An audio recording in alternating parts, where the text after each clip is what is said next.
The desert doesn't forgive mistakes, but Malcolm Rourke was about to make the biggest one of his life, and it would save them both.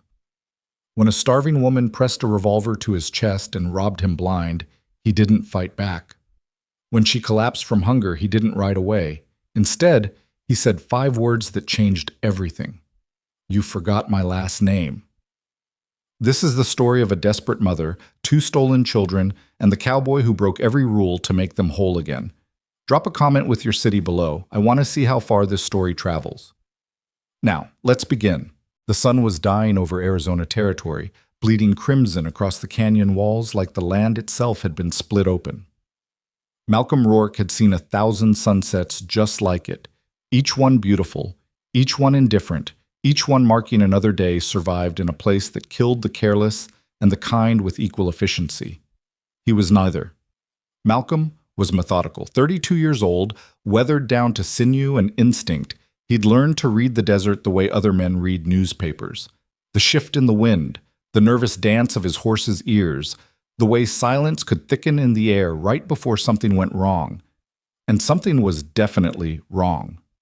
His wagon groaned beneath 2 weeks' worth of dry goods, tools, and trade supplies bound for the mining camps north of Prescott. The wheels kicked up dust that hung in the still air like smoke.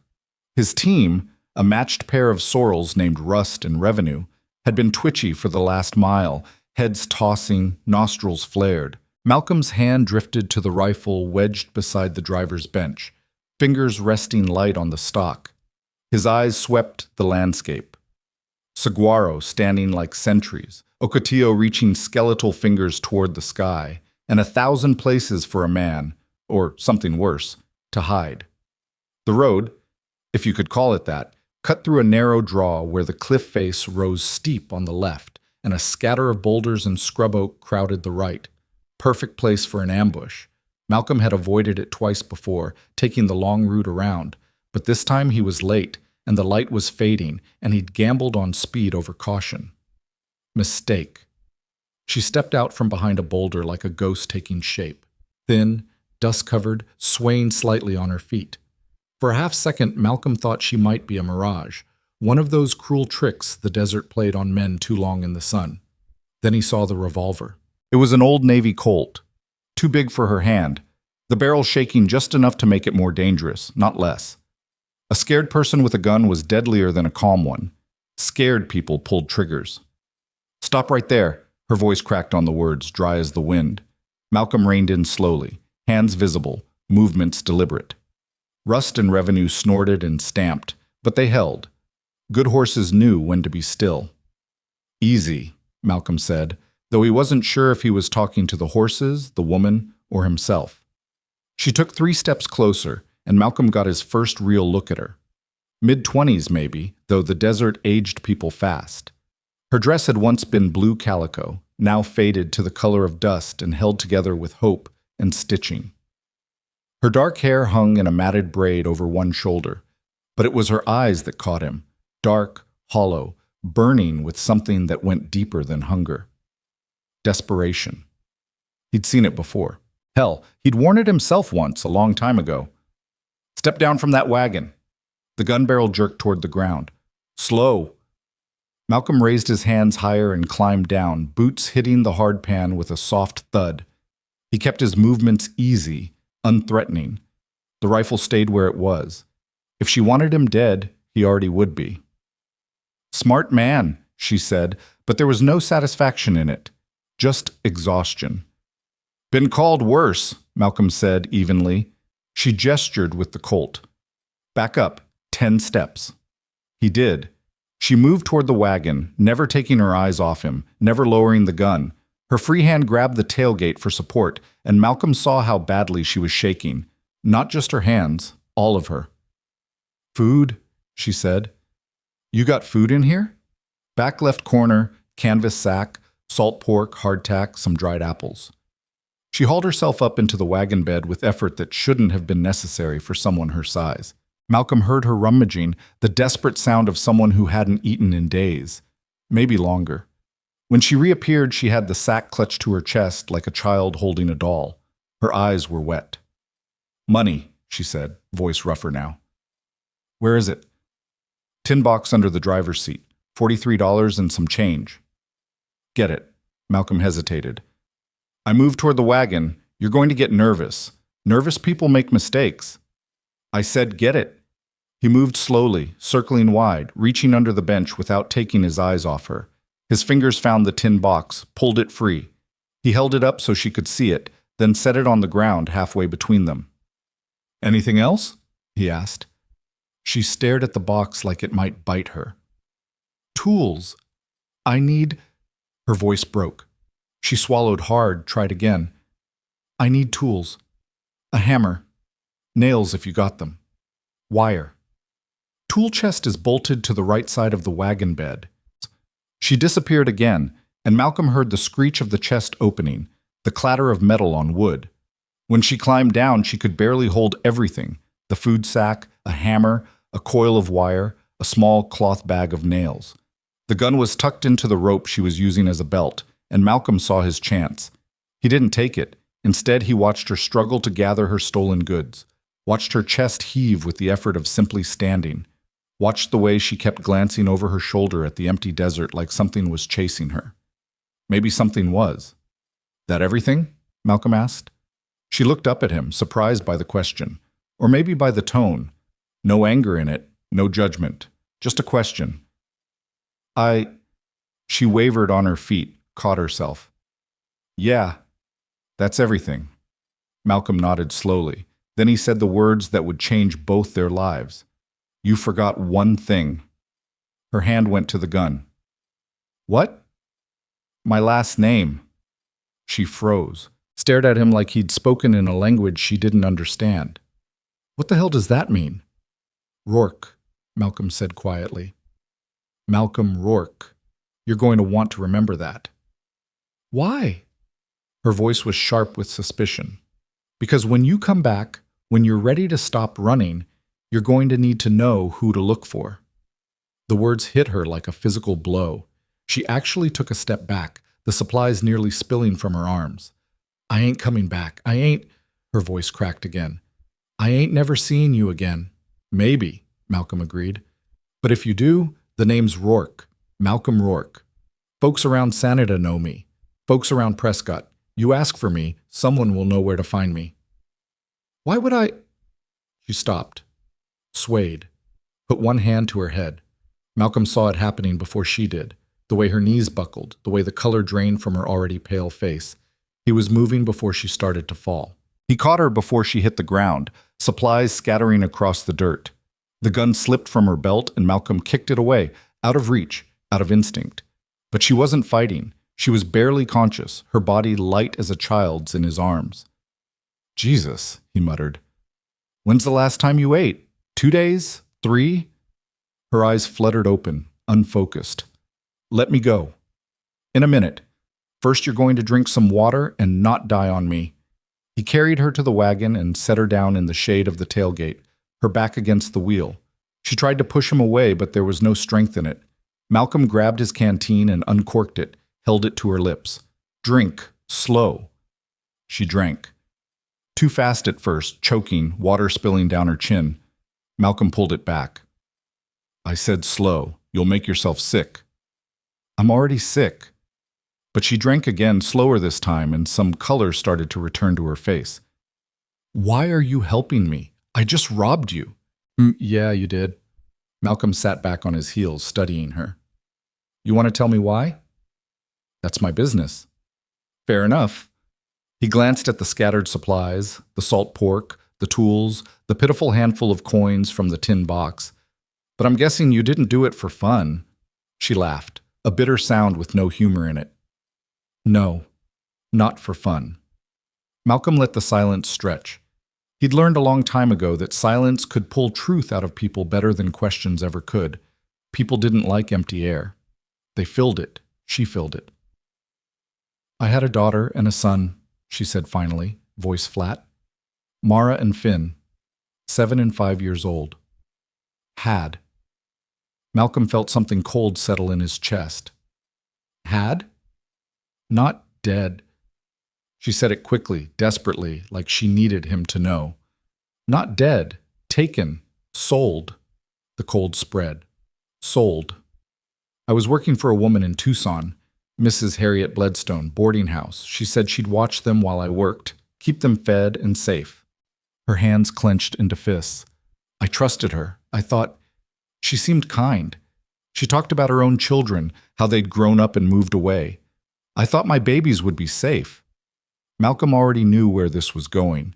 He'd heard stories like it before. Hell, the whole West was full of them. She sold them, he said, to a man passing through. A rancher, she said, needed help on his place. She told me they'd gone of their own accord, run off. But the woman who cleaned rooms heard them crying, heard them calling for me. Her voice broke. They called for me and I wasn't there. Malcolm's jaw tightened. When? 2 months ago. I've been looking ever since, following every rumor, every story about a man traveling with children. I ran out of money 3 weeks back. Ran out of food 6 days ago. She looked at him with eyes that had seen too much, lost too much. I didn't want to rob you. I swear I didn't. But I can't buy information if I'm dead, and I can't find my children if I starve first. Malcolm stood slowly, walked over to where the salt pork had fallen, picked it up, brushed the dust off, brought it back to her. Eat, he said. She stared at the food like it was a trap. What? Eat. You're no good to anyone if you pass out again. I can't. I already took. I'm giving it to you. Now eat before I change my mind. Her hand shook as she took the salt pork, tore into it with teeth that were too sharp, too desperate. She ate like an animal, like something that had forgotten it was human. Malcolm watched and felt something old and angry stir in his chest. Children. They'd sold her children. When she'd eaten enough to take the edge off, Malcolm handed her the canteen again. This time she drank slow, controlled. What's your name? He asked. She hesitated, then, Lena. Lena Calder. Lena Calder, Malcolm repeated, committing it to memory the way he'd committed 100 other names, 100 other faces. You got any idea where they took your kids? North. That's all I know. Someone said they saw a man matching the description heading north out of Tucson with 2 children, dark-haired boy and girl, about the right ages. She wiped her mouth with the back of her hand.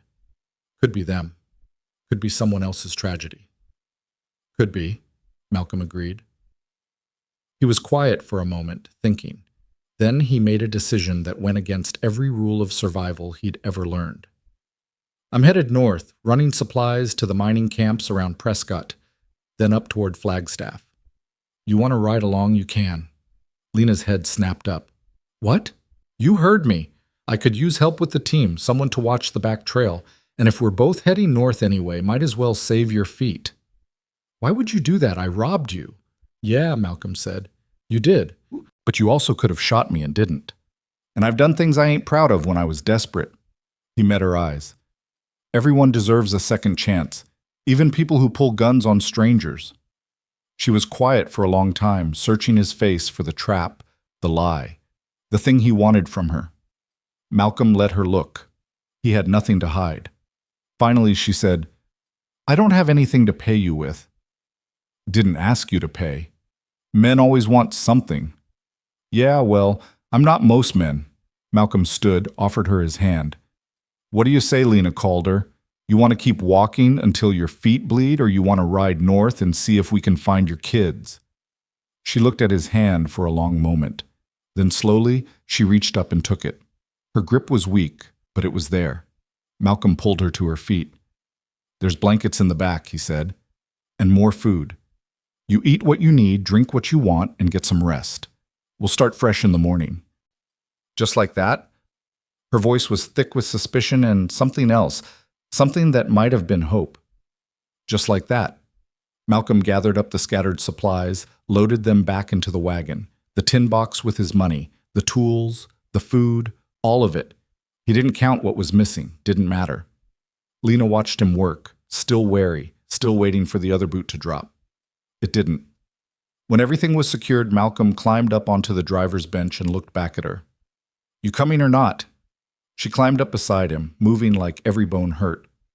Probably did. Malcolm didn't comment on it. He clicked his tongue, and Rust and Revenue leaned into their harnesses, the wagon rolling forward with a creak of wood and leather. The sun had finally died, leaving the sky purple and gold, and the first stars were starting to appear. They rode in silence for the better part of an hour. Malcolm kept his eyes on the road, but his awareness was all on the woman beside him, the way she sat rigid, ready to bolt, the way her hand kept drifting to where the gun had been. He'd kicked it into the scrub. She hadn't asked for it back. Smart woman. Finally, as the moon rose fat and silver over the eastern hills, Lena spoke.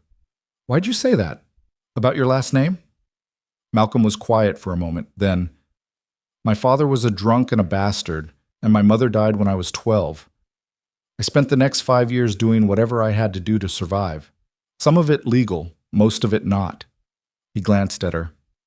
"But when I was 17, a man named Abraham Talbot gave me a job hauling freight, paid me fair, treated me decent, never asked about my past. When I asked him why, you know what he said?" Lena shook her head. "He said, because I remember what it's like to be hungry and desperate and one bad decision away from dead. And because somebody did the same for me once." Malcolm looked back at the road.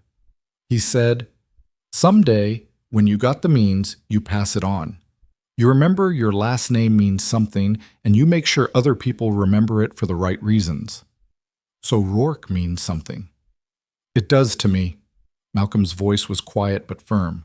"It means I don't leave people to die in the desert. It means I help when I can, and it means my word is worth a damn, which is more than most people can say out here." Lena was quiet for a long time, then so soft he almost didn't hear it. "Thank you." Malcolm just nodded. They made camp an hour later in a dry wash sheltered by cottonwoods. Malcolm unhitched the team, rubbed them down, let them drink from the water he poured into a folding canvas bucket. Lena watched, then started gathering deadwood for a fire without being asked. She was quick, efficient, moving through the tasks like someone who'd done them 1,000 times. Malcolm started to see past the desperation, the dirt, the exhaustion. Started to see the woman she'd been before her children were stolen.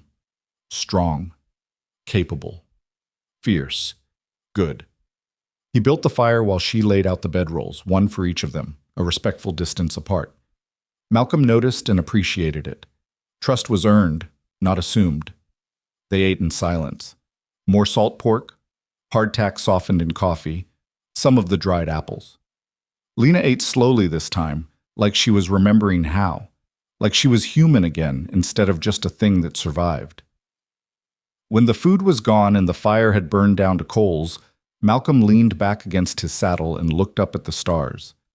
They were thick as spilled salt across the black sky, so many it seemed impossible they could all fit up there. "Can I ask you something?" Lena's voice came from across the fire. "Go ahead." "You really think we can find them? My kids?"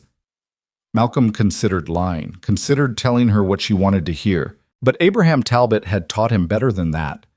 "I don't know," he said honestly. "Territory's big. People disappear into it all the time.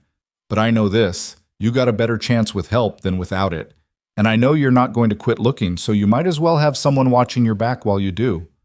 "That's not much of a yes." "It's the truth. Truth's all I got to give you." Lena pulled her blanket tighter around her shoulders. "The truth is I'm terrified. Terrified they're hurt. Terrified they think I abandoned them. Terrified I'll never—" Her voice broke. She took a breath, steadied it. "Terrified I'll never see them again." "Yeah," Malcolm said. "Fear's a reasonable response to what you're dealing with. You ever been that scared?" He was quiet for a moment. Then, "Once. Long time ago. I watched a man beat his horse to death because it spooked and threw him. Beat it until it couldn't stand, then beat it some more. I was 14, too small to stop him, too scared to try. I just stood there and watched that animal die." Lena looked at him across the fire. "I swore I'd never be that scared again," Malcolm continued. "Swore I'd never be too small or too weak to stop something wrong from happening. So I got bigger, got stronger, got meaner when I needed to be." He met her eyes. "Point is, being scared don't make you weak. What you do with the fear, that's what matters. And what am I supposed to do with it? Use it. Let it push you forward instead of pulling you down. Let it remind you what you're fighting for." He poked at the fire with a stick, sending sparks spiraling up into the dark. "Your kids need you, Lena. They need you strong and alive and coming for them. So you take that fear and you turn it into something useful. You turn it into fuel. She was quiet for a long time. Then, "You're a strange man, Malcolm Rourke." "Yeah," he agreed. "I've been told." "Strange in a good way." He smiled, just a little. "I'll take it." Lena lay down then, pulling the blanket up to her chin. Within minutes, her breathing had evened out into sleep. The deep, exhausted sleep of someone who'd been running on nothing for too long. Malcolm stayed awake, tending the fire, listening to the night sounds. Coyotes yipping in the distance, the soft stamp of the horses, the wind moving through the cottonwood leaves like whispered secrets. He thought about what he'd just promised, thought about what it might cost him, time, money, maybe his life if they ran into the wrong people. The smart thing would be to drop her at the next town, give her a few dollars, and keep moving. But Malcolm had learned a long time ago that the smart thing and the right thing weren't always the same, and he'd also learned that some debts got paid forward, not back. Abraham Talbot had saved him once, given him a chance when he had no right to expect one. Malcolm had spent 15 years trying to be worthy of that gift, trying to live up to the name he'd built for himself. Rourke, a name that meant something. Maybe it was time to prove it meant something to someone else too. He looked over at Lena's sleeping form, small and fragile-looking under the blanket. But he'd seen the steel in her eyes, the absolute refusal to quit. She'd rob a stranger at gunpoint before she'd give up on her children. That kind of love didn't break easy. Malcolm added another piece of wood to the fire and settled in for a long night. Tomorrow they'd start north. Tomorrow they'd start asking questions, following rumors, shaking trees to see what fell out. Tomorrow, they'd start hunting for 2 stolen children in a territory that ate people alive. But tonight, for the first time in 2 months, Lena Calder would sleep without fear. And that, Malcolm thought, was worth something all by itself. The fire crackled. The stars wheeled overhead. And somewhere in the darkness, a future neither of them could imagine was already beginning to take shape, built on mercy and desperation, on one man's quiet kindness and one woman's unbreakable will.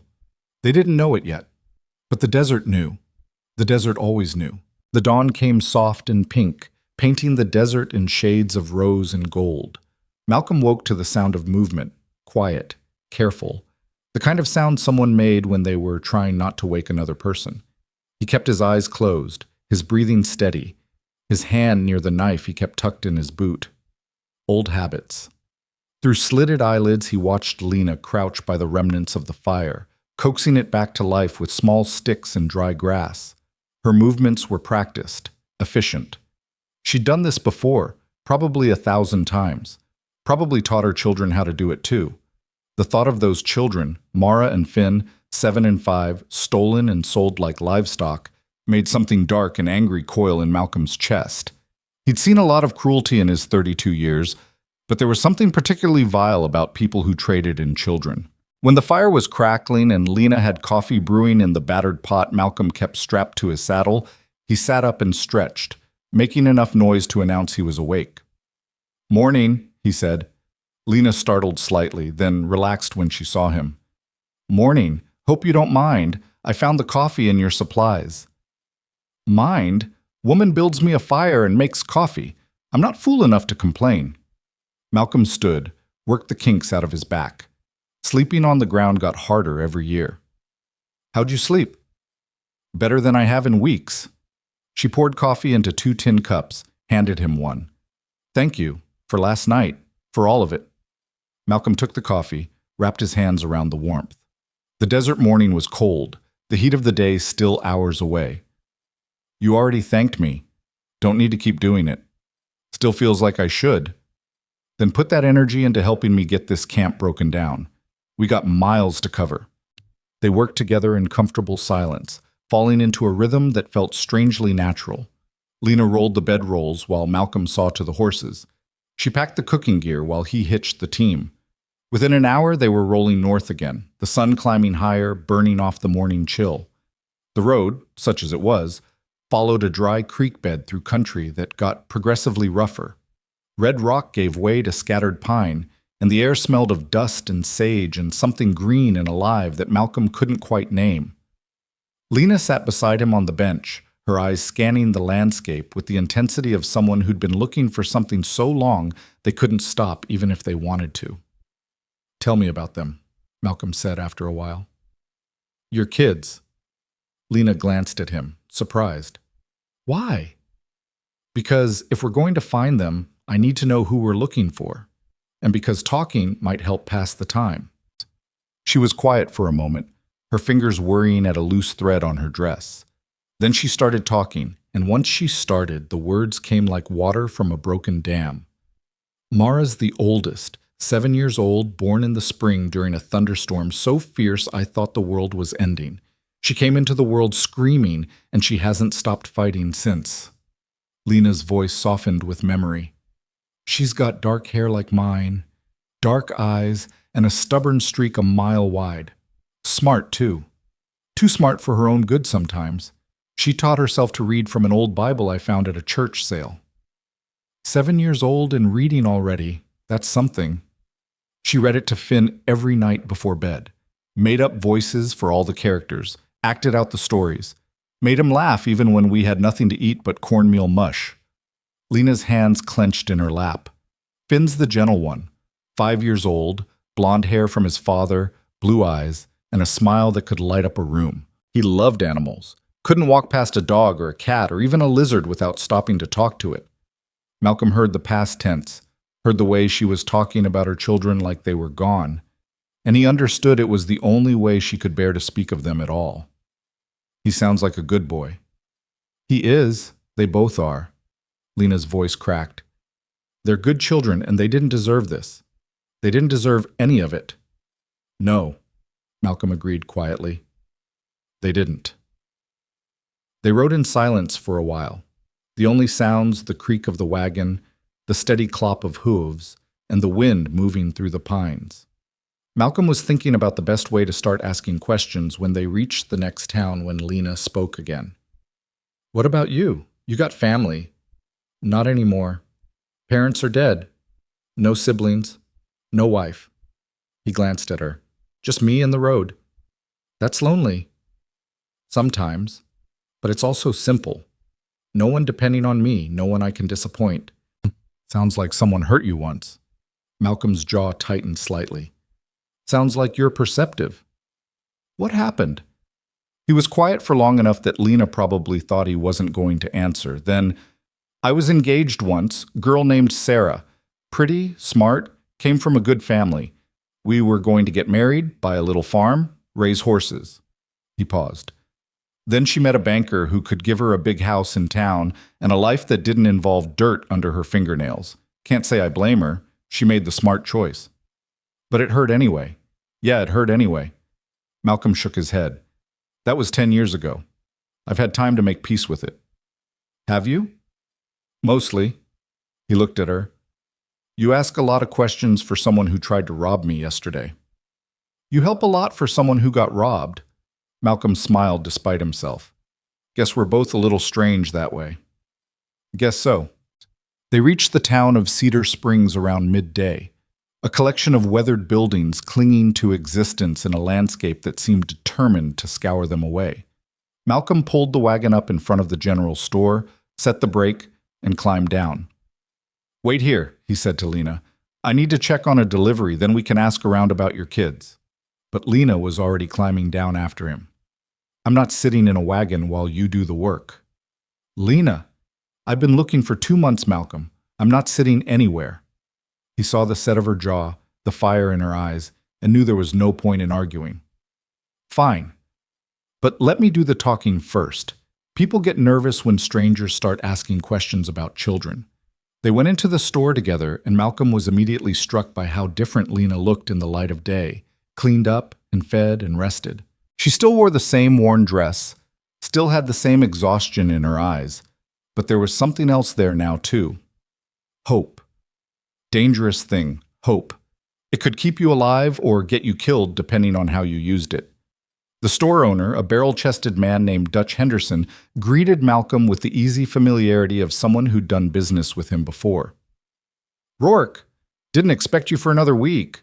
Made good time," Malcolm gestured to Lena. "This is Mrs. Calder. She's helping me with the route." Dutch nodded at Lena, polite but curious. Small towns noticed everything, and a woman traveling with a man she wasn't married to was definitely something. Malcolm delivered the supplies Dutch had ordered, nails, lamp oil, a case of patent medicine, and collected his payment. Then, as casually as he could manage, "Dutch, you hear anything about a man passing through with 2 children, boy and a girl, young, might have been a month or so ago?" Dutch frowned, thinking, "Can't say I have. What's this about?" Before Malcolm could answer, Lena stepped forward. "They're my children. They were taken from me. Sold." Her voice was steady, but her hands were shaking. "I'm trying to find them." Dutch's expression shifted from curiosity to something harder. "Sold? You mean—" "I mean exactly what I said. A woman I trusted sold my babies to a stranger, and I'm trying to get them back." Malcolm watched Dutch carefully. The man's face was weathered and hard, but there was something decent in his eyes, something that understood a mother's pain. "I haven't seen anything like that," Dutch said slowly. "But there's a ranch about 20 miles north of here. The Smoking Jay man who owns it, Josiah Pritchard, he's known to employ children as workers. Calls them apprentices, but everyone knows what it really is." Malcolm felt Lena go rigid beside him. "He buys children? Can't prove it, but yeah. I'd say that's exactly what he does." Dutch's voice was grim. "Law won't touch him, though. He's careful, keeps everything looking legal on paper. Says he's giving orphans a home and teaching them a trade." "But they're not orphans," Lena said, her voice breaking. "No, ma'am. I don't expect they are." Malcolm put a hand on Lena's arm, felt her trembling. "This ranch, how do we find it?" Dutch gave them directions. Follow the creek north. Look for a stand of cottonwoods. Turn east at the broken windmill. But Rourke, be careful. Pritchard's got men working for him. Hard men. They don't take kindly to questions." "Noted." Malcolm tipped his hat. "Appreciate the information, Dutch." Outside, Lena was already moving toward the wagon, her whole body vibrating with urgency. Malcolm caught up to her, grabbed her arm gently but firmly. "Slow down. My children could be there. And charging in half-cocked is going to get us both killed and leave them still trapped." Malcolm kept his voice low, his grip steady. "We do this smart, Lena. We scout it out first, figure out what we're dealing with, then we make a plan. I can't wait anymore. I can't—" "Yes, you can. You've waited 2 months. You can wait a few more hours to do this right." He turned her to face him, made her meet his eyes. "I know you're scared. I know you want to run to them right now. But if they're there, if this is the place, then we only get one chance to get them out. We can't waste it." Lena's eyes were wet, but she nodded. Okay, we do it smart." "Good." Malcolm released her arm. "Now get in the wagon. We've got 20 miles to cover and a lot of thinking to do." They left Cedar Springs behind and followed Dutch's directions north, the wagon rolling through country that got progressively wilder. The road narrowed to barely a track, winding through pine forest and rocky outcroppings. Malcolm kept the team at a steady pace, not too fast, not too slow, conserving their energy. Beside him, Lena was coiled tight as a spring, her eyes fixed on the horizon like she could will her children into view. Malcolm understood the feeling. He'd felt it himself once, that desperate need to act, to do something, anything, even if it was the wrong thing. "Tell me what you're thinking," he said after a while. "I'm thinking about what I'm going to do to the woman who sold them, to Mrs. Bledstone."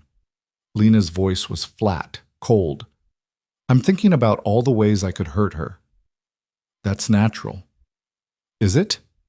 "Yeah. When someone takes something precious from you, wanting them to suffer is about as natural as breathing." Malcolm kept his eyes on the road. "Question is, what are you going to do with that wanting?" "What do you mean?" "I mean, revenge feels good in the moment, but it doesn't bring back what you lost. It doesn't heal anything. It just makes you into something you weren't before." He glanced at her. "Your kids need a mother, not a killer. You remember that when we find them." Lena was quiet for a long time, then, "You're right. I hate that you're right, but you are." "I usually am. It's a burden." Despite everything, she almost smiled. "You're also full of yourself." "That too." They found the cottonwood stand just before sunset, and Malcolm pulled the wagon off the road into a sheltered spot where they couldn't be seen from the main track. He unhitched the team, rubbed them down, let them graze on the sparse grass growing near the creek.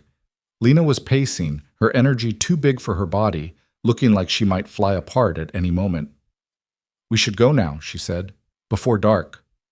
"We go now. They'll see us coming from a mile away. We wait until full dark, scout on foot, see what we're dealing with. I can't just sit here. Then help me set up camp, help me check the supplies. Help me do anything that isn't charging blindly toward a ranch full of armed men." Malcolm's voice was patient but firm. "Lena, I know this is hard, but hard doesn't mean impossible, and impossible is what it becomes if we get ourselves killed." She stopped pacing, wrapped her arms around herself. "What if they're not there? What if Dutch was wrong? Then we keep looking, but we have to check.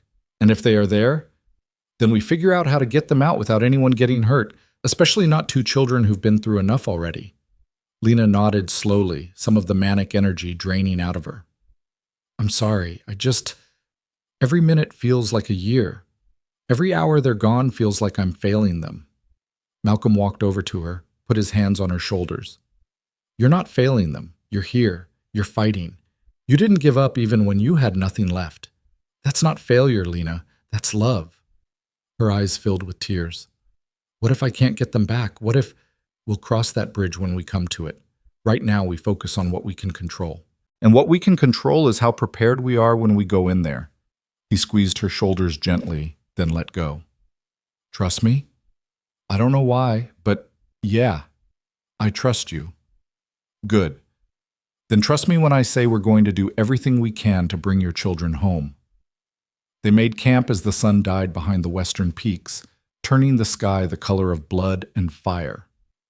Malcolm built a small fire, just enough to heat coffee and warm some beans, then let it burn down to coals. No point in advertising their presence. When full dark had fallen and the stars were thick overhead, Malcolm stood and checked his gun belt, made sure his knife was secure, grabbed his rifle from the wagon. "Stay here," he said to Lena. "Like hell." "Lena, they're my children, Malcolm. I'm going." He looked at her, saw the absolute determination in her eyes, and knew arguing was pointless. "Fine, but you do exactly what I say, when I say it. No arguments, no hesitation. Understood?" "Understood." They moved through the darkness like shadows, following the creek until they saw lights in the distance. The Smoking Jay Ranch was bigger than Malcolm had expected. A main house, several outbuildings, corrals full of horses, and what looked like a bunkhouse for workers. Malcolm pulled Lena down behind a rocky outcropping about 100 yards from the nearest building and studied the layout. 3 men visible, all armed, all moving with the casual alertness of people who'd done guard duty before. "See anything?" Lena whispered. 3 guards that I can see. Probably more inside." Malcolm pointed to a small building set apart from the others. "That one. See how it's got a heavy door, bars on the window?" Lena's breath caught. "You think—" "I think that's where you keep things you don't want running away." They watched for another 30 minutes, Malcolm memorizing patrol patterns, counting minutes between guard rotations. He was about to suggest they head back and come up with a real plan when the door to the small building opened and a man came out carrying a bucket. In the light spilling from inside, Malcolm saw them. Children. At least 6 of them, maybe more, all huddled together on straw mattresses. Most were asleep, but 2 were awake, a dark-haired girl and a blond boy, sitting close together near the back wall. Beside him, Lena made a sound like a wounded animal. Malcolm's hand clamped over her mouth before she could cry out. "Quiet," he breathed in her ear. "I know, I see them, but you make a sound and we lose any chance of getting them out." She nodded against his hand, her whole body shaking. Malcolm slowly removed his hand and watched her struggle to get herself under control.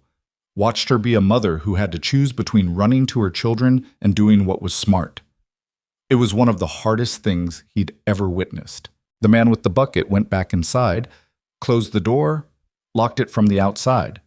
Malcolm heard the heavy thunk of a bar dropping into place. "We can't leave them there," Lena whispered, her voice raw. "Malcolm, we can't—" "We're not leaving them, but we're also not getting them out tonight. Look at that setup. 1 door, 1 window, both secured. Guards rotating every 15 minutes. We go in now, we start a fight, and kids get caught in the crossfire. So what do? We go back, we make a plan, and tomorrow we come back and get them out the right way. Malcolm looked at her. Can you do that? Can you walk away from them tonight knowing we'll come back tomorrow? Lena looked at the building where her children slept, tears streaming down her face. Then she looked at Malcolm. Tell me you promise we'll get them back. I promise we'll do everything we can. That's all I can give you, Lena, but I swear to you, I will not leave those children in that place. She took a shuddering breath, then nodded. Okay, tomorrow. They crept back through the darkness to their camp, and Lena immediately collapsed by the dead fire, her body racked with silent sobs. Malcolm let her cry, understanding she needed to get it out, needed to fall apart now so she could be strong tomorrow. When the worst of it had passed, he sat down beside her and handed her a canteen. They looked okay, he said quietly. Thin, probably scared, but they were moving around. That's good. That was them, Malcolm. That was Mara and Finn. I know it was. I believe you. And he did. He'd seen the way she'd reacted, the absolute certainty in her body language. We'll get them out. How? You saw that place. It's a fortress. It's a ranch with some armed guards. I've dealt with worse. Malcolm was already thinking through options, strategies, things that could work and things that would get them killed. The key is creating a distraction, something big enough to pull the guards away from that building. Like what? Like a fire, or a stampede, or both. Malcolm looked at her. But first we need to know more. How many men total? What their routine is, where Pritchard keeps himself during the day. That could take days. It'll take one day. Tomorrow I go into town, I ask around, I find out what I need to know. Then tomorrow night we go get your kids. Lena was quiet, processing.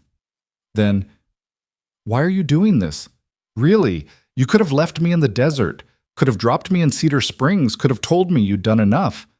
Why are you still here? Malcolm thought about it, about all the reasons and the one reason that mattered most. Because a long time ago, someone helped me when they didn't have to. And because those kids in that building deserve better than being someone's property. He met her eyes. And because you're a good mother who's fighting for her children, and I'll be damned if I let that fight be for nothing. Malcolm Rourke, Lena said softly, you're a better man than you give yourself credit for. We'll see. Ask me again when we've got your kids safe. They settled in for the night, Lena exhausted from emotion, Malcolm's mind racing with plans and contingencies. He'd meant what he said. He would get those children out. He'd done harder things with less reason. But as he lay there staring at the stars, listening to Lena's breathing even out into sleep, Malcolm couldn't shake the feeling that this was different. That what had started as a simple act of mercy had become something more. Something that mattered in a way he couldn't quite define. He'd spent 10 years keeping people at a distance, keeping himself simple and uncomplicated. And in one day, Lena Calder and her stolen children had blown that distance to pieces. The desert wind whispered through the pines, carrying secrets and promises. And Malcolm closed his eyes and tried to rest. Tomorrow would require every ounce of skill and nerve he had. Tomorrow, they'd walk into a viper's nest and try to steal back what never should have been taken in the first place. Tomorrow, everything would change. But tonight, for just a few hours, they could rest in the knowledge that hope, dangerous, fragile, essential hope, was still alive. And sometimes, Malcolm thought as sleep finally claimed him, that was enough to build a miracle on. Malcolm was already awake when the first gray light touched the eastern sky. He hadn't slept much, his mind too busy working through scenarios, calculating risks, preparing for everything that could go wrong. And plenty could go wrong. He sat up quietly, not wanting to wake Lena, and began checking his weapons. The rifle was clean, well-oiled, loaded. The pistol at his hip likewise. The knife in his boot had an edge sharp enough to shave with. Tools of violence that he'd hoped he wouldn't need, but knew he probably would. "You're up early." Lena's voice came from her bedroll, thick with exhaustion that sleep hadn't quite erased. "Couldn't sleep. Too much to think about." Malcolm glanced over at her. In the dim light, she looked younger somehow, more vulnerable. "You should rest more. Today's going to be long." "I can't. Every time I close my eyes, I see them in that building. She sat up, wrapped the blanket around her shoulders against the morning chill. I see Mara trying to be brave for Finn. See Finn crying for me. I can't rest knowing they're so close. I know. Malcolm set his rifle aside, poured water from the canteen into the coffee pot. But you're no good to them exhausted. Neither am I, so we take care of ourselves first, then we take care of them. Lena nodded slowly, accepting the logic even if she hated it. What's the plan? I ride into Cedar Springs, talk to Dutch again, see what else I can learn about Pritchard and his operation. You stay here with the wagon, out of sight, and rest. When I get back, we finalize the plan and move tonight. I don't like staying behind. I know, but a strange woman asking questions about Pritchard's ranch will raise flags. A man doing business with Dutch, having a casual conversation, won't. Malcolm struck a match, lit the kindling he'd prepared under the coffee pot. Trust me on this. I seem to be doing a lot of that lately, trusting you. Is it working out so far? Lena was quiet for a moment, then smiled faintly. Yeah, it is. They shared coffee and the last of the hardtack as the sun climbed higher, burning off the morning cold. Malcolm saddled Rust, leaving revenue with the wagon for Lena. Before he mounted up, he handed her the pistol from his saddlebag. You know how to use this? Point and pull the trigger, right? More or less. Malcolm showed her how to check if it was loaded, how to cock the hammer, how to aim center mass because accuracy under stress was harder than people thought. You see anyone coming toward this camp who isn't me? You fire a warning shot. They keep coming, you aim for real. Understood? Lena took the gun, felt its weight in her hand. I won't hesitate. Good. But hopefully you won't need it. Malcolm swung up into the saddle. I'll be back by early afternoon. You need anything before I go? Just a promise that this is really going to work. Don't make promises I can't keep, Lena. But I'll tell you this. I've never quit a thing in my life, and I'm not starting now. He rode out before she could respond, following the creek back the way they'd come, Rust moving at an easy lope that ate up the miles. Malcolm's mind was already in Cedar Springs, already planning conversations, already thinking 3 moves ahead. The town was busier than it had been the day before. A freight wagon had come in from Prescott, and men were unloading supplies while others gathered outside the saloon, talking and smoking and doing the kind of nothing that men did when they had time to waste. Malcolm tied Rust outside the general store and went in. Dutch was behind the counter, sorting through a shipment of dry goods. Rourke, back already? Need to ask you a few more questions about Pritchard's ranch, if you've got time. Dutch glanced toward the front window, making sure no one was close enough to overhear. This about those missing children? Yeah. You planning on doing something stupid? Probably, but I'm going to try to do it smart at the same time. Malcolm leaned against the counter, keeping his voice low. How many men does Pritchard keep on that ranch? Dutch thought about it. Regular hands, maybe 8 or 10, but he's got 3 or 4 who aren't hands at all. They're guns. Men who know how to fight and aren't particular about why. Names? The one you want to watch for is a man named Cutler. Big bastard. Mean as a rattlesnake, loyal to Pritchard because Pritchard pays him well and asks no questions about his past. Dutch's expression was grim. Word is Cutler killed a man in Tucson over a card game and Pritchard gave him a place to hide. Malcolm filed that away. What about Pritchard himself? What kind of man is he? The careful kind. He doesn't get his own hands dirty, always has someone else do the actual work. But he's smart, knows the law, knows how to make things look legitimate, even when they're rotten to the core. Dutch paused. He comes into town once a week for supplies, always brings 2 men with him, always pays in cash. Acts like a respected rancher, and most people treat him like one because it's easier than asking questions.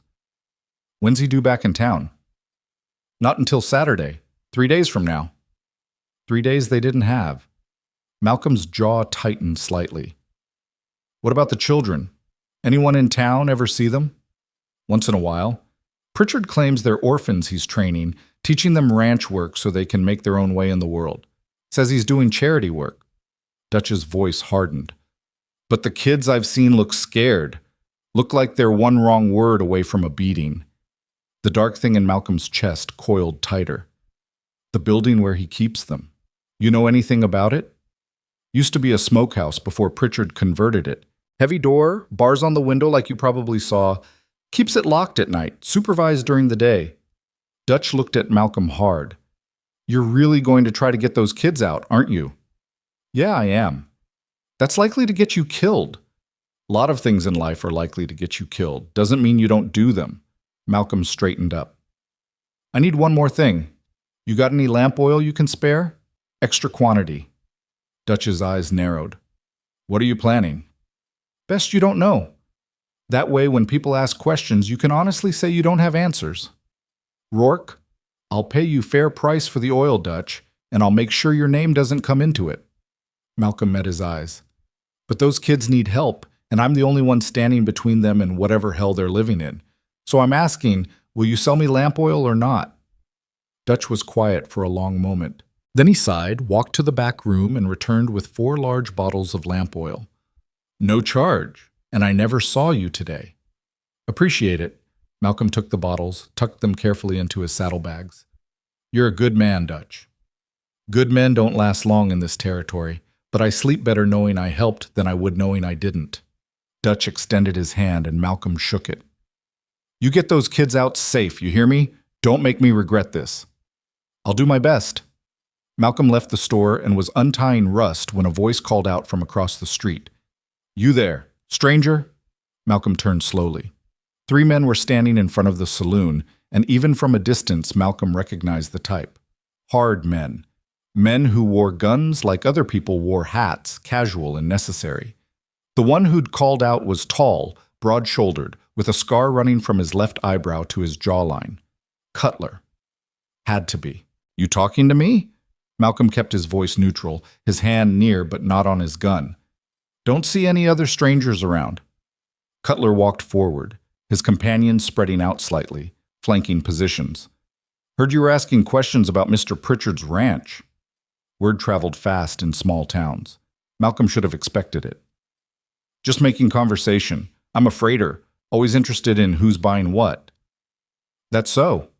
Cutler stopped about 10 feet away, his eyes cold and assessing. Funny thing, though, Dutch Henderson isn't usually interested in selling lamp oil to freighters, but he just sold you 4 bottles of it. Now why would a freighter need that much lamp oil?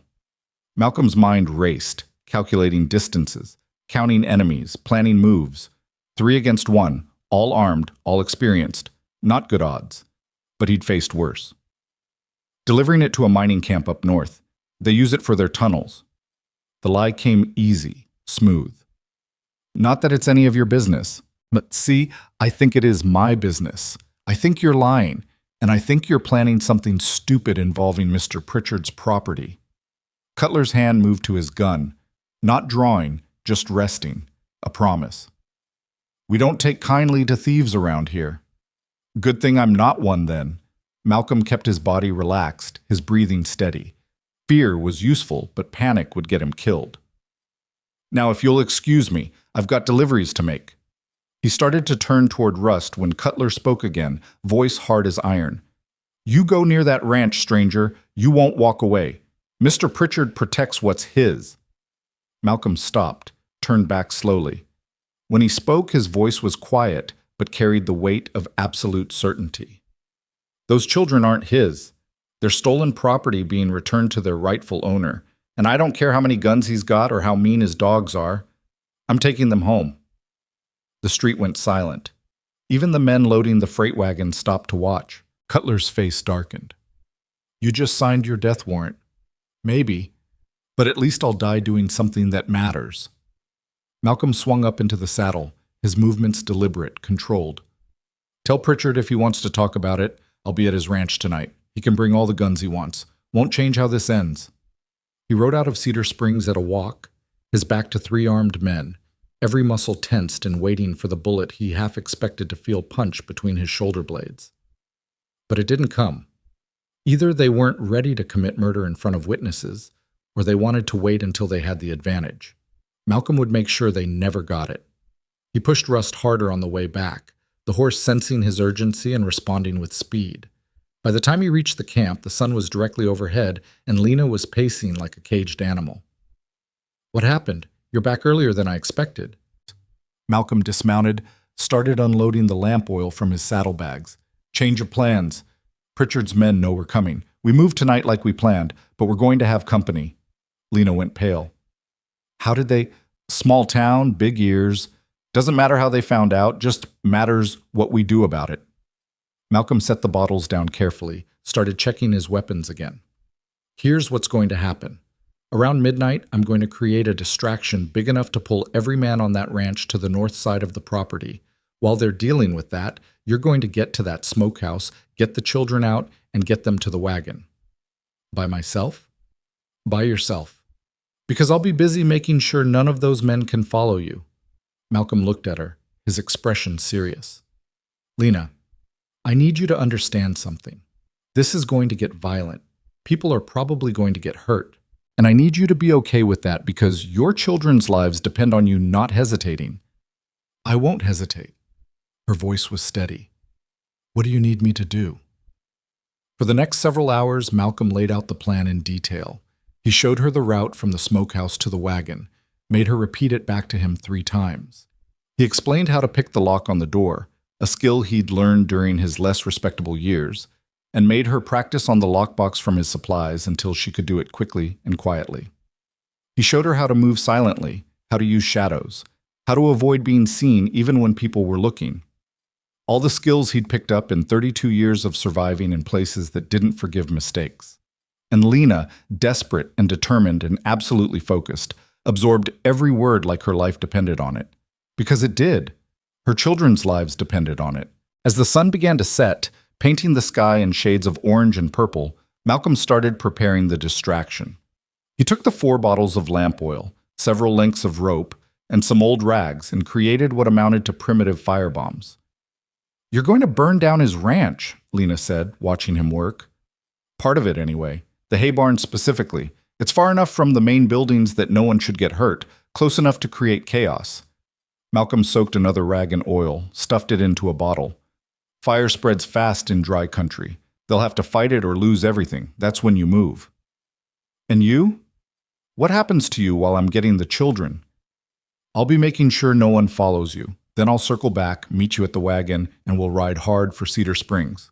Malcolm finished the last bottle, wiped his hands clean. Dutch will give us shelter until we can figure out next steps. This is insane. Yeah, but it's the only play we've got. Malcolm stood, looked at her directly. You can still back out. I can try to do this alone. No. Lena's voice was firm. They're my children. I'm getting them back. Good. Then we rest for a few hours, then we move. They tried to rest, but neither of them could really sleep. The tension was too high, the stakes too clear. Malcolm lay on his bedroll staring at the stars, mentally rehearsing the plan, looking for holes, for mistakes, for the thing he might have forgotten that could get them all killed. Beside him, Lena was equally restless, her breathing shallow and quick. Malcolm?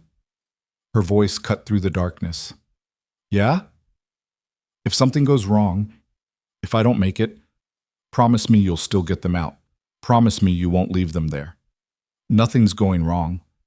But if it does, Lena, look at me. Malcolm rolled onto his side, could just barely make out her face in the starlight. I promise you, those children are getting out of there tonight. Both of them, safe and whole. And so are you. I don't break my promises.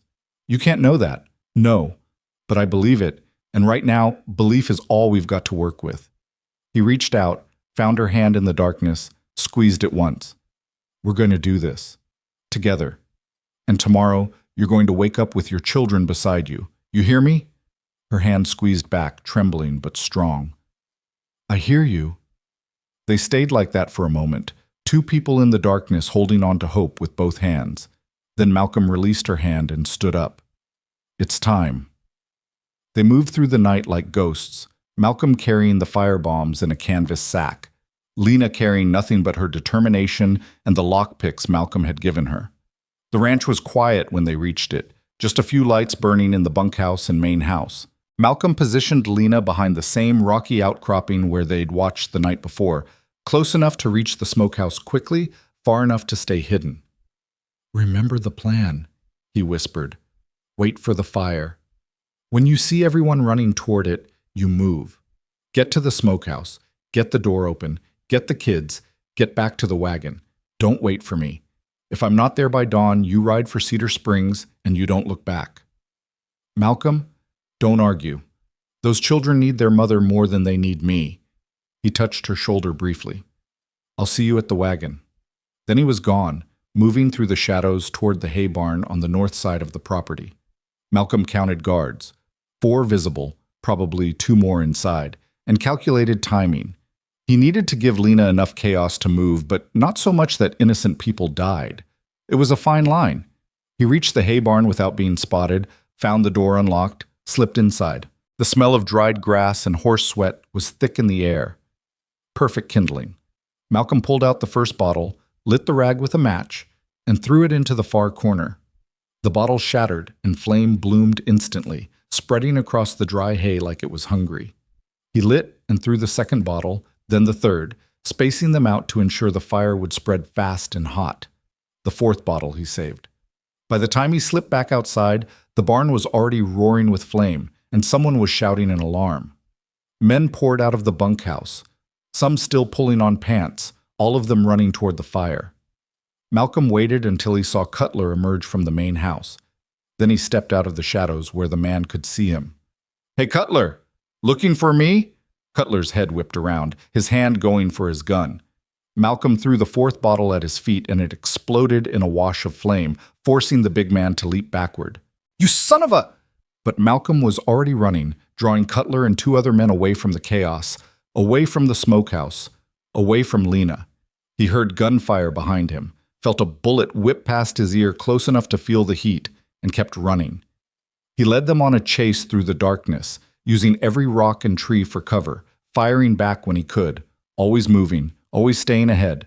His lungs burned and his legs ached, but he didn't stop, couldn't stop, because every second he kept these men focused on him was a second Lena had to get her children to safety. Behind him, the hay barn was a pillar of fire reaching toward the sky, and Malcolm could hear men shouting, could see the organized chaos as they formed bucket lines and tried to save what they could. Cutler and his men were still chasing Malcolm, still firing, getting closer.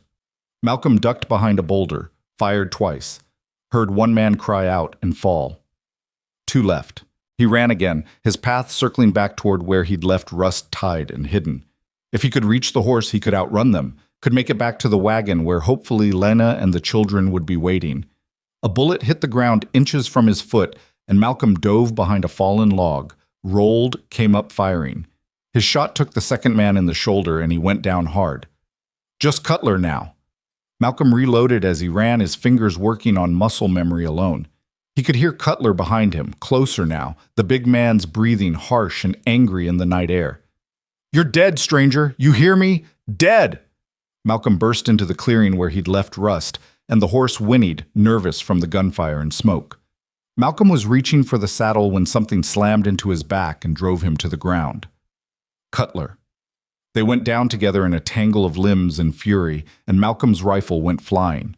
Cutler was bigger, heavier, using his weight to pin Malcolm down, while his fist hammered into Malcolm's ribs, his face, anywhere he could reach. Malcolm twisted, got a knee up between them, shoved hard. Cutler rolled off, and Malcolm scrambled to his feet, tasting blood, his head ringing. The big man came at him again, and Malcolm ducked under a wild swing, drove his shoulder into Cutler's gut, lifted and threw him. Cutler hit the ground hard, but came up fast, pulling a knife. The blade gleamed in the firelight, still visible from the burning barn. "Should have minded your own business," Cutler growled. "Should have, but I got a bad habit of helping people who need it." Malcolm pulled his own knife, the familiar weight of it steadying. "Last chance to walk away." "Not until you're dead." They circled each other, 2 predators looking for an opening. Cutler feinted left and Malcolm didn't bite, stayed balanced, stayed ready. The big man was strong, but Malcolm was faster, and he'd learned to fight from men who didn't believe in fair. Cutler lunged and Malcolm sidestepped, his blade opening a line across the big man's forearm. Cutler cursed, switched the knife to his other hand, came again. This time when Malcolm dodged, his foot caught on a root and he stumbled. It was all the opening Cutler needed. He was on Malcolm in an instant, the knife driving down toward Malcolm's chest. Malcolm caught his wrist with both hands, muscles straining, the blade inches from his heart. Cutler pressed down with all his weight, and Malcolm felt his arms beginning to give, felt the knife getting closer, felt his strength failing. Then he remembered what was at stake, remembered 2 children locked in a smokehouse, remembered a mother who'd trusted him to help her, remembered the promise he'd made. Malcolm roared and twisted, using Cutler's own momentum against him, redirecting the knife past his body and into the ground. Before Cutler could recover, Malcolm drove his own blade up and under the big man's ribs. Cutler's eyes went wide. He made a wet, choking sound and fell sideways. Malcolm rolled away, gasping, pain shooting through his ribs where Cutler's fists had landed. He checked the body once to make sure the threat was done, then stumbled to Rust and hauled himself into the saddle. Behind him, the ranch was still in chaos, men still fighting the fire, still shouting. Malcolm turned Rust toward the wagon and urged the horse into a run. Please let them be there. Please let them be safe. The ride back felt like it took hours, though it couldn't have been more than 15 minutes. When Malcolm finally saw the wagon in the pre-dawn light, his heart nearly stopped. Lena was there. And she wasn't alone. 2 small figures huddled against her, wrapped in blankets, their faces pressed against her chest as she held them like she would never let go. Mara and Finn. Even from a distance, Malcolm could see they were thin, scared, exhausted. But they were alive, they were together, they were free. Lena looked up as Malcolm rode in, and her face was wet with tears, but her eyes were shining with something Malcolm hadn't seen before. Joy. Pure, uncomplicated, overwhelming joy. "We did it," she said, her voice breaking. "Malcolm, we did it. We got them back." Malcolm dismounted slowly, his body protesting every movement. He walked over to the wagon and looked down at the children. Mara stared back at him with dark eyes that had seen too much, protective of her younger brother even now. Finn peeked out from behind Lena's shoulder, curious but cautious. "These your babies?" Malcolm asked Lena softly. "These are my babies." Lena kissed the top of Mara's head, then Finn's. "Mara, Finn, this is Malcolm. He helped Mama find you. He helped bring you home." Mara studied Malcolm with an intensity that reminded him of Lena. "Thank you," she said finally, her voice small but clear. "You're welcome, little miss." Malcolm looked at Lena. "We need to move. Now. Those men will come looking once they get the fire under control." Lena nodded and helped the children into the back of the wagon, wrapping them in every blanket Malcolm had. Malcolm hitched Revenue alongside Rust and climbed onto the driver's bench, his ribs screaming with every movement. "You're hurt," Lena said, seeing the blood on his face, the way he was moving. "I'm alive. That's what matters." Malcolm clicked his tongue and the team started forward.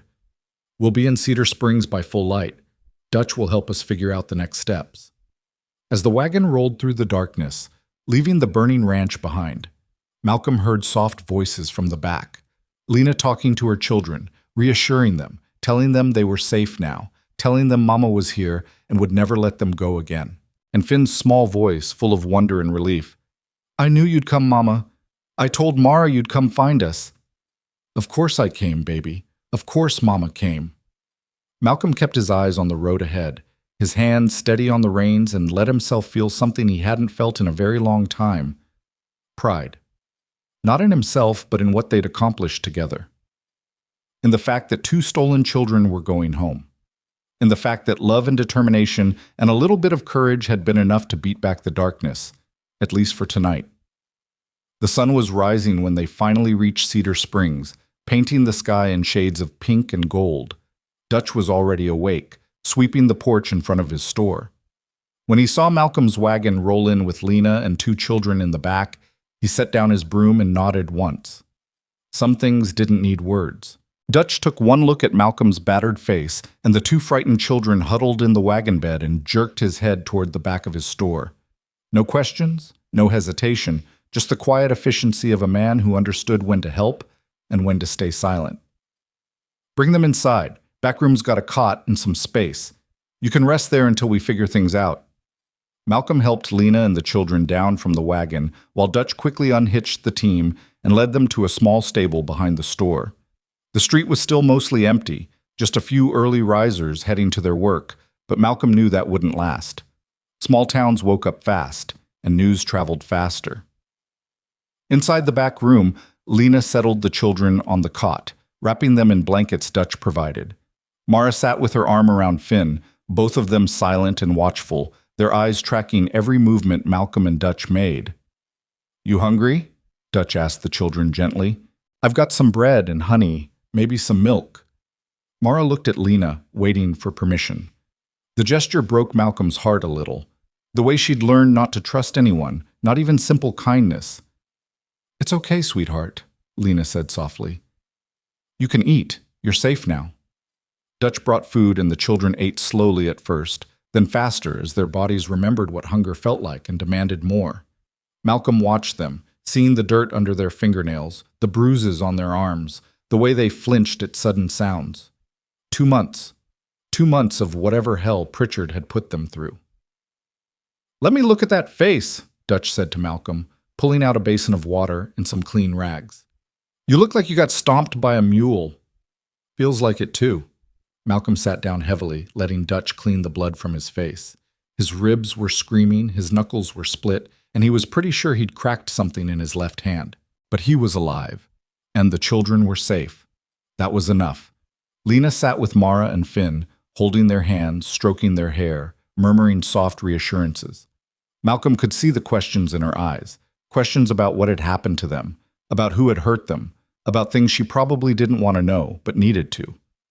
But those questions could wait. Right now, the children just needed to know they were loved.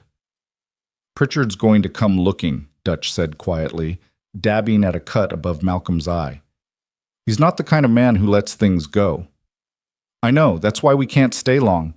Malcolm winced as Dutch pressed too hard on a particularly deep cut.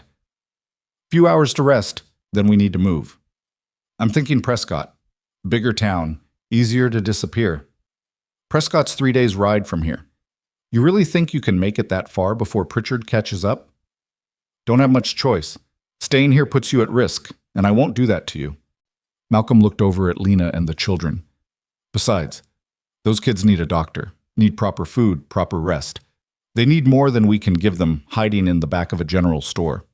Dutch finished cleaning Malcolm's wounds and sat back. "There might be another option." "I'm listening." "I've got a cousin who runs a homestead about 40 miles west of here near Sanida. Place is pretty isolated off the main roads. She's a widow, lives alone, could probably use the help." Dutch kept his voice low. "You get there, you could rest up properly, let those kids heal, maybe even stay a while if you wanted." Malcolm considered it. 40 miles was a good distance, and if the place was isolated enough, Pritchard might not think to look there. "This cousin of yours, she trustworthy?" "Sarah's good people. Lost her husband 3 years back to fever, been trying to keep the place running by herself ever since. She's tough, smart, and she doesn't ask questions she doesn't need answers to." Dutch pulled out a piece of paper and sketched a rough map. "Follow the creek west until you hit the old mission ruins, then north through the canyon. Homestead's in a valley just beyond. You tell her Dutch sent you, she'll take you in." "Why are you doing this?" Malcolm asked. "You don't know us. Don't owe us anything." Dutch was quiet for a moment, staring at the children. "I had a daughter once. She'd be about Mara's age now if she'd lived. Died of scarlet fever when she was 3. His voice was rough with old grief. "I see those kids. I see what could have been, and I figure if I can't save my own, least I can do is help save someone else's." Malcolm understood that kind of pain, the kind that never quite healed but taught you how to be better. "Thank you, Dutch, for all of it." "Don't thank me yet. You still got to get there alive." Dutch stood up, went to a cabinet, and pulled out a box of ammunition and some supplies. "Take these. And take this too." He handed Malcolm a small leather pouch that clinked with the sound of coins. "Should be enough to keep you fed for a few weeks. I can't. You can, and you will. Consider it an investment in doing the right thing." Dutch's expression was firm. "Now rest while you can. I'll keep watch, let you know if anyone comes asking questions." Malcolm wanted to argue, but exhaustion was pulling at him like weights tied to his bones. He nodded his thanks and moved to the corner of the room, easing himself down against the wall where he could see the door and the children both. Lena looked over at him, her eyes full of gratitude and something else, something that looked like the beginning of trust becoming something deeper. "Sleep," Malcolm said quietly. "I'll keep watch." You need rest more than I do. You're the one who's hurt. I'm the one who's used to it. Sleep, Lena. Your children need you strong." She held his gaze for a moment longer, then nodded and curled up on the cot with Mara and Finn, one arm around each of them. Within minutes, all three were asleep, their breathing evening out into the deep rhythm of exhaustion, finally finding relief. Malcolm sat in the corner and let his eyes drift half-closed, his body resting but his mind still alert. Through the thin walls he could hear the town waking up, doors opening, voices calling out, the normal sounds of life continuing while his own had taken a sharp turn into unknown territory. He thought about Dutch's cousin and the homestead near Sanida.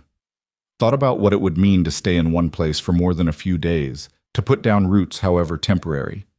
He'd been moving for so long, keeping himself simple and unattached, that the idea of stopping felt strange. But as he watched Lena sleep with her children safe beside her, Malcolm realized something had already changed. He'd made himself responsible for these three people in a way that went beyond simple charity. He'd made himself part of their story, and they'd become part of his. The question was what happened next. Dutch came back a few hours later with more food, soup thick with vegetables and meat, fresh bread still warm from the oven, milk for the children.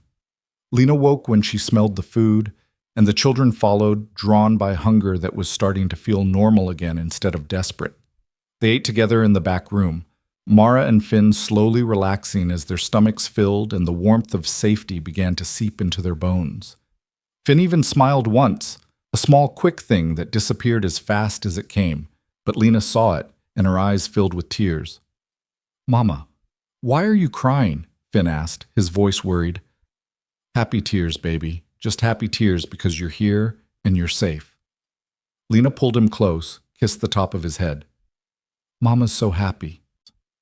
Mara watched Malcolm over her bowl of soup, her dark eyes studying him with an intensity that reminded him of Lena. Finally she spoke, her voice quiet, but clear. "Are you going to stay with us?" The question caught Malcolm off guard. He glanced at Lena, saw her watching him too, waiting for his answer. "For a while," he said carefully, "until I know you're all safe and settled." "And then what?" It was a fair question, a smart question. This child had already learned that adults left, that promises were fragile, that safety was temporary. "Then we'll see," Malcolm said honestly. "But I promise you this, little miss, I won't leave until I know you and your brother and your mama are going to be okay. That's a promise." Mara studied him for another moment, then nodded once, accepting his words. She went back to her soup, but Malcolm noticed she sat a little closer to him now, as if his promise had earned some small measure of trust. They rested through the afternoon while Dutch kept watch. Around sunset, Dutch came back with news that made Malcolm's jaw tighten. 4 riders just came into town. Pritchard's men. They're asking questions at the saloon, showing people a description of a woman and 2 children. Dutch's voice was urgent. "You need to leave. Now." Malcolm was already moving, gathering their few supplies, checking his weapons. Lena bundled the children back into their blankets, despite their protests that they weren't tired. "I don't want to go back," Finn said, his voice rising with fear. "Please don't make us go back." "We're not going back, baby. We're going somewhere safe." Lena looked at Malcolm, her eyes wide with worry. "Right?" "Right. Dutch's cousin has a place west of here. We're going to stay with her for a while." Malcolm helped them into the wagon, moving quickly but trying not to show the panic he felt. 4 men, armed and looking for them. They needed distance, and they needed it now. Dutch brought the team around, already hitched and ready. "Follow the map I gave you. Don't stop until you reach the mission ruins, then only long enough to rest the horses. You should make Sarah's place by tomorrow afternoon if you push hard." "What about you? When they find out you helped us?" "They won't. Far as anyone in this town knows, I sold you some supplies this morning, and that's the last I saw of you." Dutch gripped Malcolm's shoulder. "You take care of that family, Rourke. They've been through enough." "I will. And Dutch, thank you for everything." Dutch just nodded, then stepped back as Malcolm clicked the team into motion. They rolled out of Cedar Springs as the sun was setting, taking the back streets to avoid the main road where Pritchard's men might see them. Malcolm kept the horses at a steady trot, fast enough to put distance between them and the town, but not so fast they'd wear out before morning. Beside him, Lena sat rigid with tension, one hand gripping the bench, the other reaching back to touch the children every few minutes, as if to reassure herself they were still there. "Are we going to make it?" she asked quietly. "Yeah, we're going to make it." Malcolm hoped he sounded more confident than he felt. "Those men don't know which direction we went, and by the time they figure it out, we'll have a good lead on them. And if they catch up? They won't."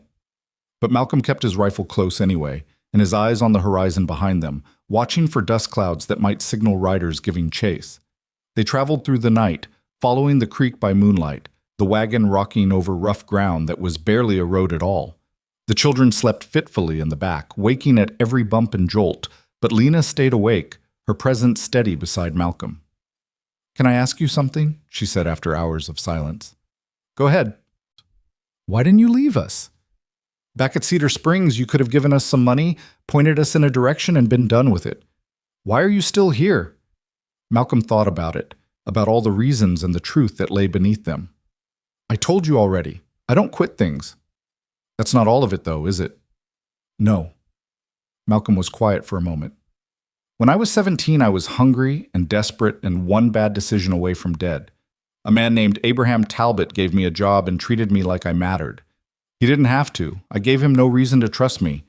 But he did anyway, and it changed my life." "So this is about paying it forward?"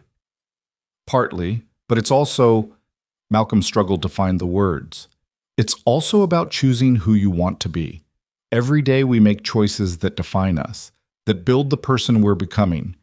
And I decided a long time ago that I wanted to be the kind of man who helps when he can, who does the right thing even when it's hard, who stands up for people who can't stand up for themselves."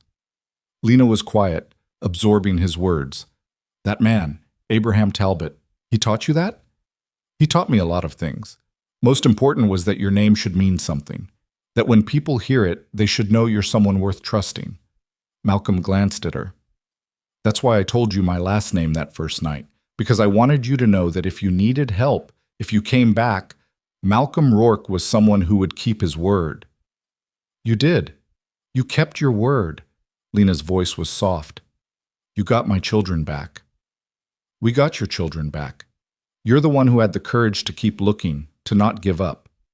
I just helped along the way."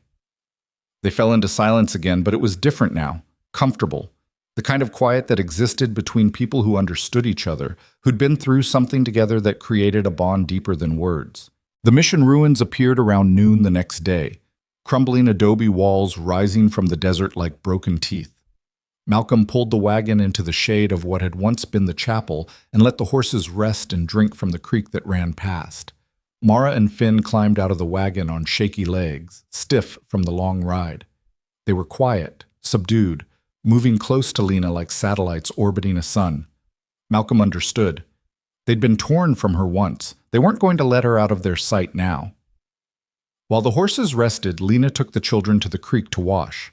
Malcolm kept watch, his eyes scanning the horizon for any sign of pursuit.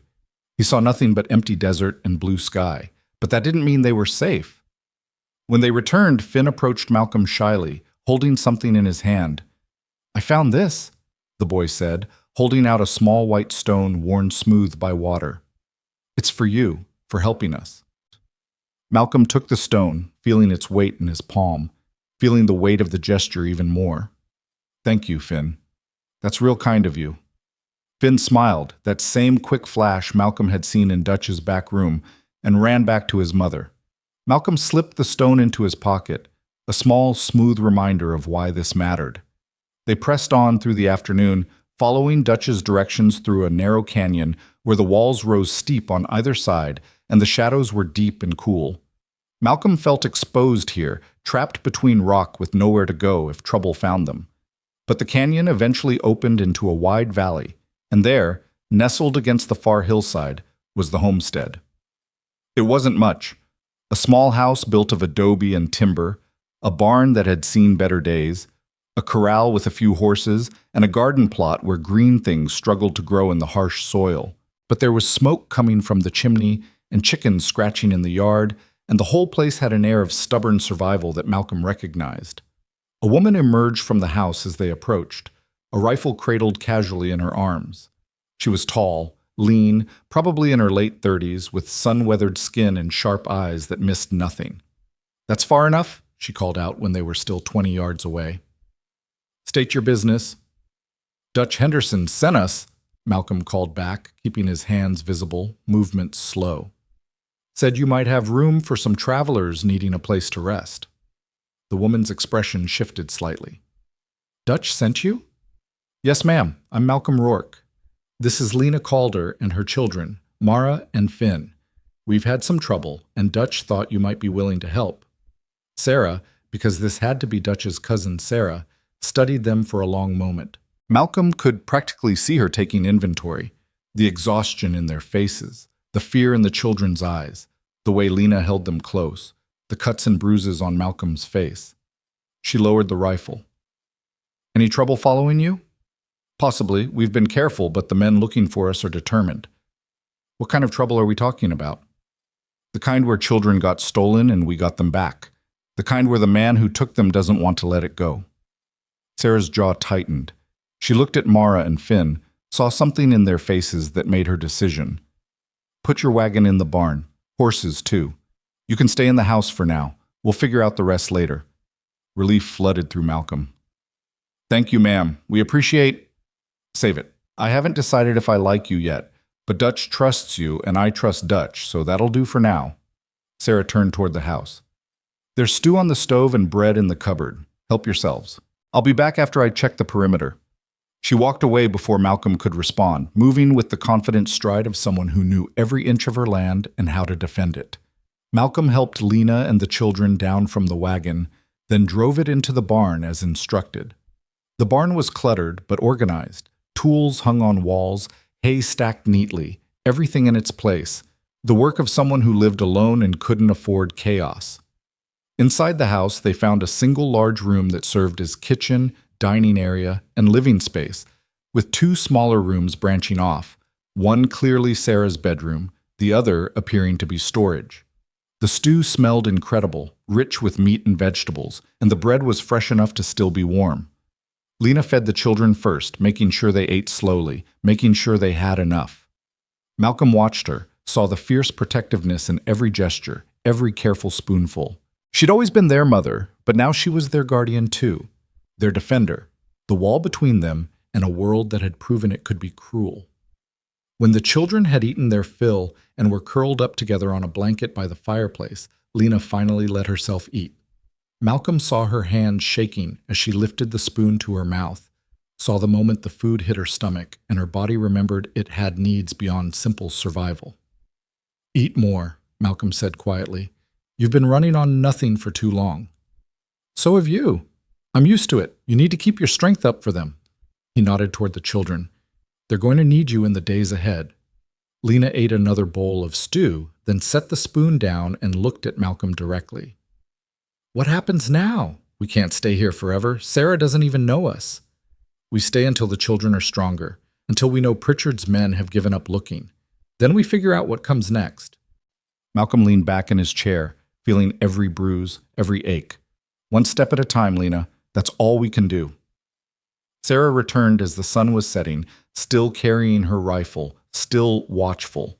She looked at the children sleeping by the fire, at Lena sitting exhausted at the table, at Malcolm trying to hide how much pain he was in. "The tall one's ribs are cracked," she said to Lena, pointing at Malcolm. "Maybe broken. He needs binding." "I'm fine," Malcolm protested. "You're not, but you're stubborn, which I can respect." Sarah set her rifle by the door and pulled out a wooden box from under a shelf. "I've got bandages and willow bark for the pain. You can accept help or you can sit there hurting. Your choice." Malcolm knew when he was beaten. Bandages would be good. Sarah bound his ribs with practiced efficiency, wrapping the cloth tight enough to support but not so tight he couldn't breathe. Malcolm gritted his teeth through it, refusing to show how much it hurt. "You've done this before," he said. "Lost my husband 3 years back, but before that, he was always breaking something or other. Man couldn't go a month without needing patching up." Sarah's voice was matter of fact, but Malcolm heard the grief underneath. "You'll do. Ribs'll heal in a few weeks if you don't do anything stupid." "I'll try." "Trying's not good enough. You're responsible for that woman and those children now." Act like it. Malcolm met her eyes and saw the challenge there, the test. I am acting like it. That's why we're here. Sarah held his gaze for another moment, then nodded once. Good. Then we understand each other. She turned to Lena. You and the children can take the storage room. I'll clear it out, make it livable. Rourke can sleep in the barn. I appreciate it, ma'am, but I should stay close in case trouble comes, you'll hear it from the barn same as you would from the house. And those children have been through enough without having a strange man sleeping in the same room. Sarah's tone left no room for argument. You want to protect them? Give them space to feel safe. She was right, and Malcolm knew it. The barn's fine, thank you. Over the next hour, Sarah transformed the storage room into a simple but functional space, clearing out crates and tools, laying down blankets, setting up a small lamp. Lena helped where she could, grateful for something to do with her hands, grateful for Sarah's brisk efficiency that demanded no emotional explanations. When the room was ready, Lena carried first Finn, then Mara, to their new beds. Both children stirred but didn't wake, too exhausted to notice they'd been moved.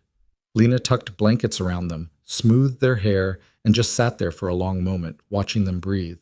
Malcolm stood in the doorway, giving her space but staying close enough to see.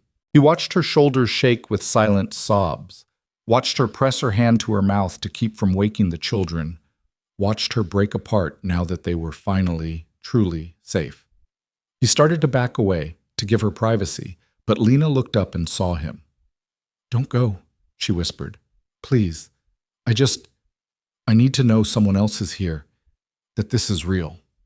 Malcolm stepped into the room and sat down against the wall, far enough away to be respectful, close enough to be present.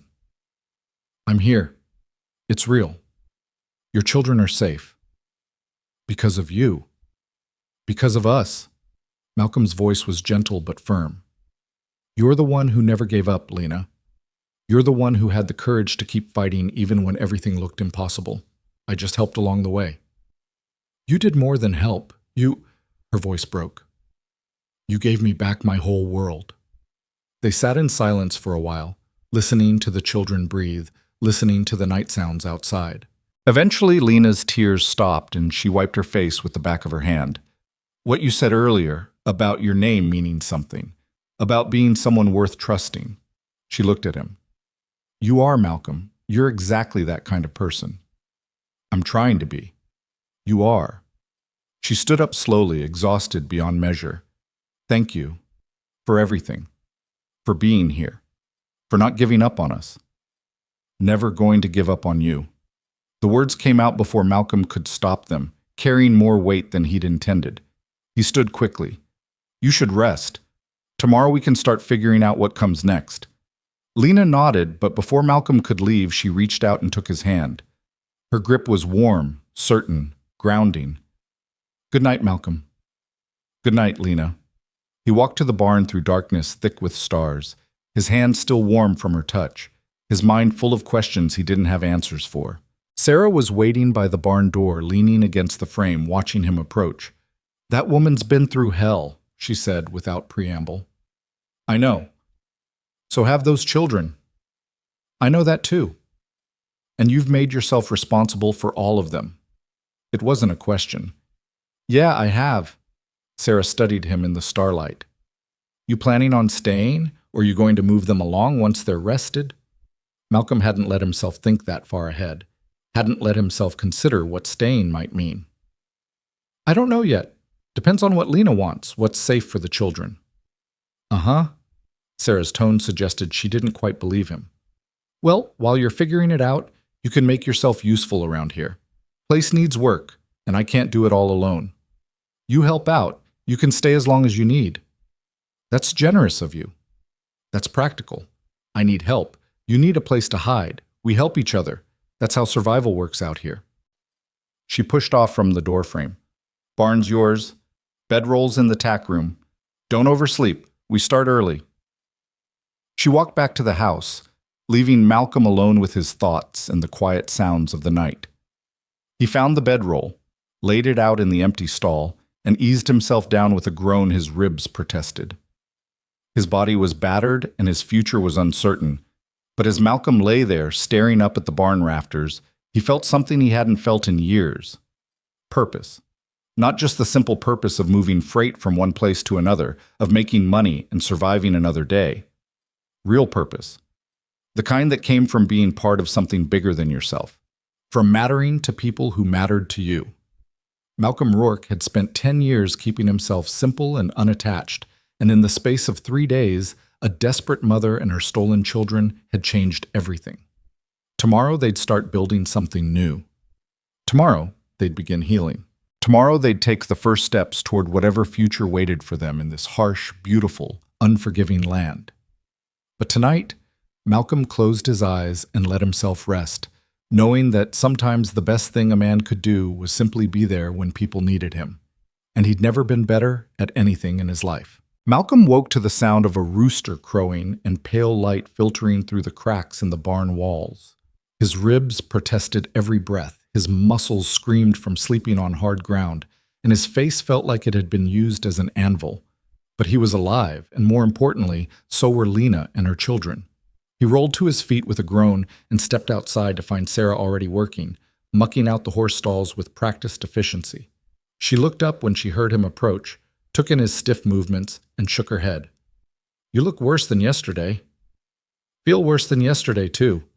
Malcolm walked over to the well, drew up a bucket of cold water, and splashed it over his face. The shock of it cleared some of the fog from his head. "What needs doing?" "Fence on the east pastures down. Needs mending before the horses get ideas about wandering." Sarah pointed toward a section of corral where several rails hung loose. "Tools are in the barn. You know how to work with your hands?" "Been doing it my whole life." "Good. Then get to it. I'll check on your people in the house."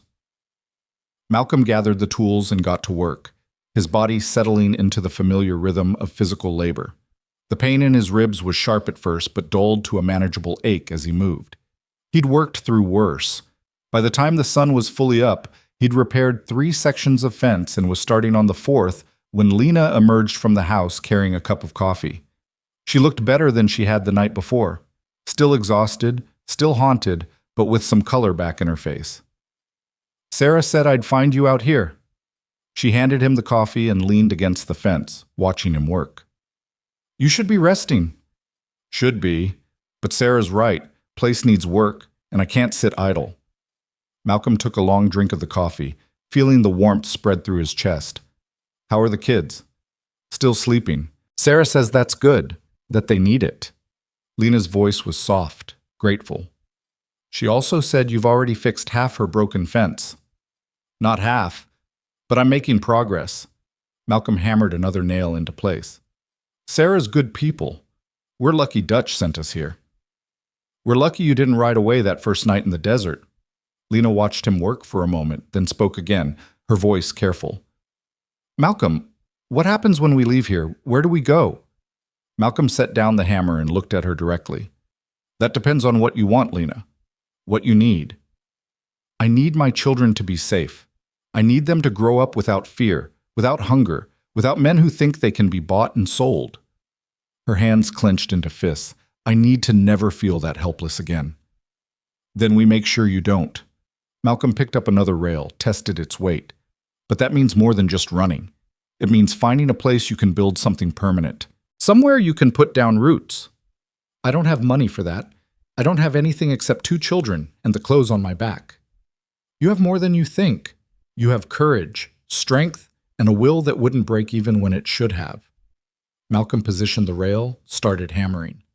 "Money can be earned. Land can be worked. What matters is whether you're willing to try." Lena was quiet for a long moment. "Are you saying we should stay here with Sarah?" "I'm saying Sarah needs help and you need a place. Seems like that could work for everyone if she's willing." Malcolm finished securing the rail and straightened up. "But that's only part of it. The other part is making sure Pritchard can't come after you again." "How do we do that?" "We make it legal. We get the law involved. Make it official that those children belong to you and no one else has any claim to them." Malcolm's voice was firm. "I'll ride to Prescott, file papers with the territorial court, make sure there's documentation that you're their mother and they were stolen. Make it so Pritchard can't touch them without facing federal charges." "That could take weeks." "Probably, But it's the only way to make sure this ends for good. Malcolm met her eyes. I'm not going to let him take them from you again, Lena. Not now, not ever. The conviction in his voice made something shift in Lena's expression. You really mean that? Every word. Sarah appeared from the barn carrying a bucket of feed for the chickens. She scattered the grain and watched the birds scramble for it, then turned to Malcolm and Lena. You two planning on standing around talking all day, or are you planning on being useful? Planning on being useful, ma'am, Malcolm said. Good. Then when you're done with that fence, the roof on the chicken coop needs patching. And Lena, those children need breakfast, and I need help with the garden. Weeds don't pull themselves. They worked through the morning, falling into a rhythm that felt strangely natural. Malcolm repaired fence and roof, his hands remembering skills he'd learned years ago when he'd worked for Abraham Talbot. Lena helped Sarah in the garden, pulling weeds and learning which plants were vegetables and which were just stubborn desert growth pretending to belong. Mara and Finn emerged around mid-morning, moving slowly, staying close to each other. Sarah took one look at them and put them to work too. Gentle work, safe work, collecting eggs from the hens and filling water troughs. The kind of work that made them feel useful without overwhelming them. Malcolm watched Finn approach a chicken cautiously, saw the boy's face light up when the hen didn't peck him, heard his delighted laugh when he found an egg still warm in the nest. It was the first real laugh Malcolm had heard from the child, and it made everything they'd been through feel worth it. By noon, they were all exhausted, but in a good way, the kind of tired that came from honest work instead of fear. Sarah made lunch from what they had, beans and cornbread, simple but filling, and they ate together at the rough-hewn table in the house. You're good workers, Sarah said, addressing the whole group. Better than I expected. We pull our weight, Malcolm said. I can see that. Sarah looked at Lena. Dutch's letter said you were running from trouble. You planning on telling me what kind? Lena glanced at the children who were focused on their food, then back to Sarah. The kind where my children were stolen and sold, the kind where we got them back and the man who took them wants them returned. Sarah's expression hardened. Name? Josiah Pritchard, runs the Smoking Jay Ranch near Cedar Springs. I know the name, know the reputation too. Sarah's voice was cold. Man's been doing that for years, taking children no one will miss and working them like slaves. Law won't touch him because he keeps everything looking legal on paper. We burned his barn and took 6 children when we got mine back, Lena said quietly. He's not going to let that go. No, he won't. Sarah was quiet for a moment, thinking. How many men does he have? At least 8 that we saw, maybe more. Malcolm pushed his plate away. I killed one of them, a man named Cutler, when we got the children out. That's going to make Pritchard even more determined. Sarah absorbed this information without flinching. You killed a man to save children. That's justified in my book. But it also means Pritchard won't stop until he gets revenge or dies trying. I know. That's why I need to go to Prescott, make this legal so he can't claim the children are his property. And while you're gone, what's to stop him from coming here? Me, Sarah said flatly. This is my land. I defend it. Anyone comes here looking for trouble, they'll find it. Malcolm studied her, seeing the steel underneath the weathered exterior. You've defended it before. More than once. Lost my husband to fever, but before that we had to fight off claim jumpers, thieves, and worse. I know how to shoot, and I know how to hold ground. Sarah looked at Lena and the children. You stay here, you work hard, you become part of this place. I'll protect you same as I protect everything that's mine. Lena's eyes filled with tears. Why? Why would you do this for strangers? Because Dutch asked me to. Because those children deserve better, and because... Sarah's voice softened slightly. Because I know what it's like to lose everything and have to rebuild from nothing. If I can help someone else avoid that, I will. That afternoon, Malcolm prepared to leave for Prescott. He checked his weapons, replenished his supplies from what Sarah could spare, and made sure Rust was rested and ready for the hard ride ahead. Lena found him in the barn as he was saddling the horse. How long will you be gone? 4 days there, maybe a week in Prescott dealing with the courts, 4 days back. Call it 2 weeks if everything goes smooth. Malcolm tightened the cinch strap. Longer if there are complications. 2 weeks is a long time. I know, but it's necessary. He turned to face her. Sarah will keep you safe while I'm gone, and when I get back, we'll have legal protection. Papers that say those children are yours, and anyone who tries to take them is breaking federal law. What if something happens to you? What if Pritchard's men? They won't. I'll be careful. Malcolm reached out and took her hand, the gesture feeling natural now, right? I made you a promise, Lena. I said I wouldn't quit until your children were safe. I'm keeping that promise. You've already done so much. Not enough. Not until this is finished. Malcolm squeezed her hand once, then released it. You trust Sarah while I'm gone. Do what she says, learn from her. This place could be good for you and the kids if you let it. I don't know how to be anything other than scared right now. Then be scared, but keep working, keep moving forward, keep building something. Fear doesn't have to stop you. You've already proven that. Malcolm swung up into the saddle. I'll be back before you know it. Mara and Finn came running from the house, their faces anxious. Malcolm had noticed how they watched him, how they'd started to trust him the same way they trusted their mother. Leaving them felt harder than he'd expected. You're going away? Finn asked, his voice small. Just for a little while, partner. I've got to go to the big city and take care of some important business.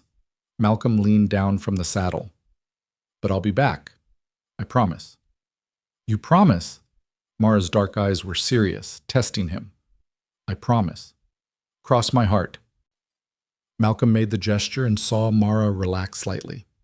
You take care of your mama and your brother while I'm gone, okay? Help Miss Sarah with the work. I will.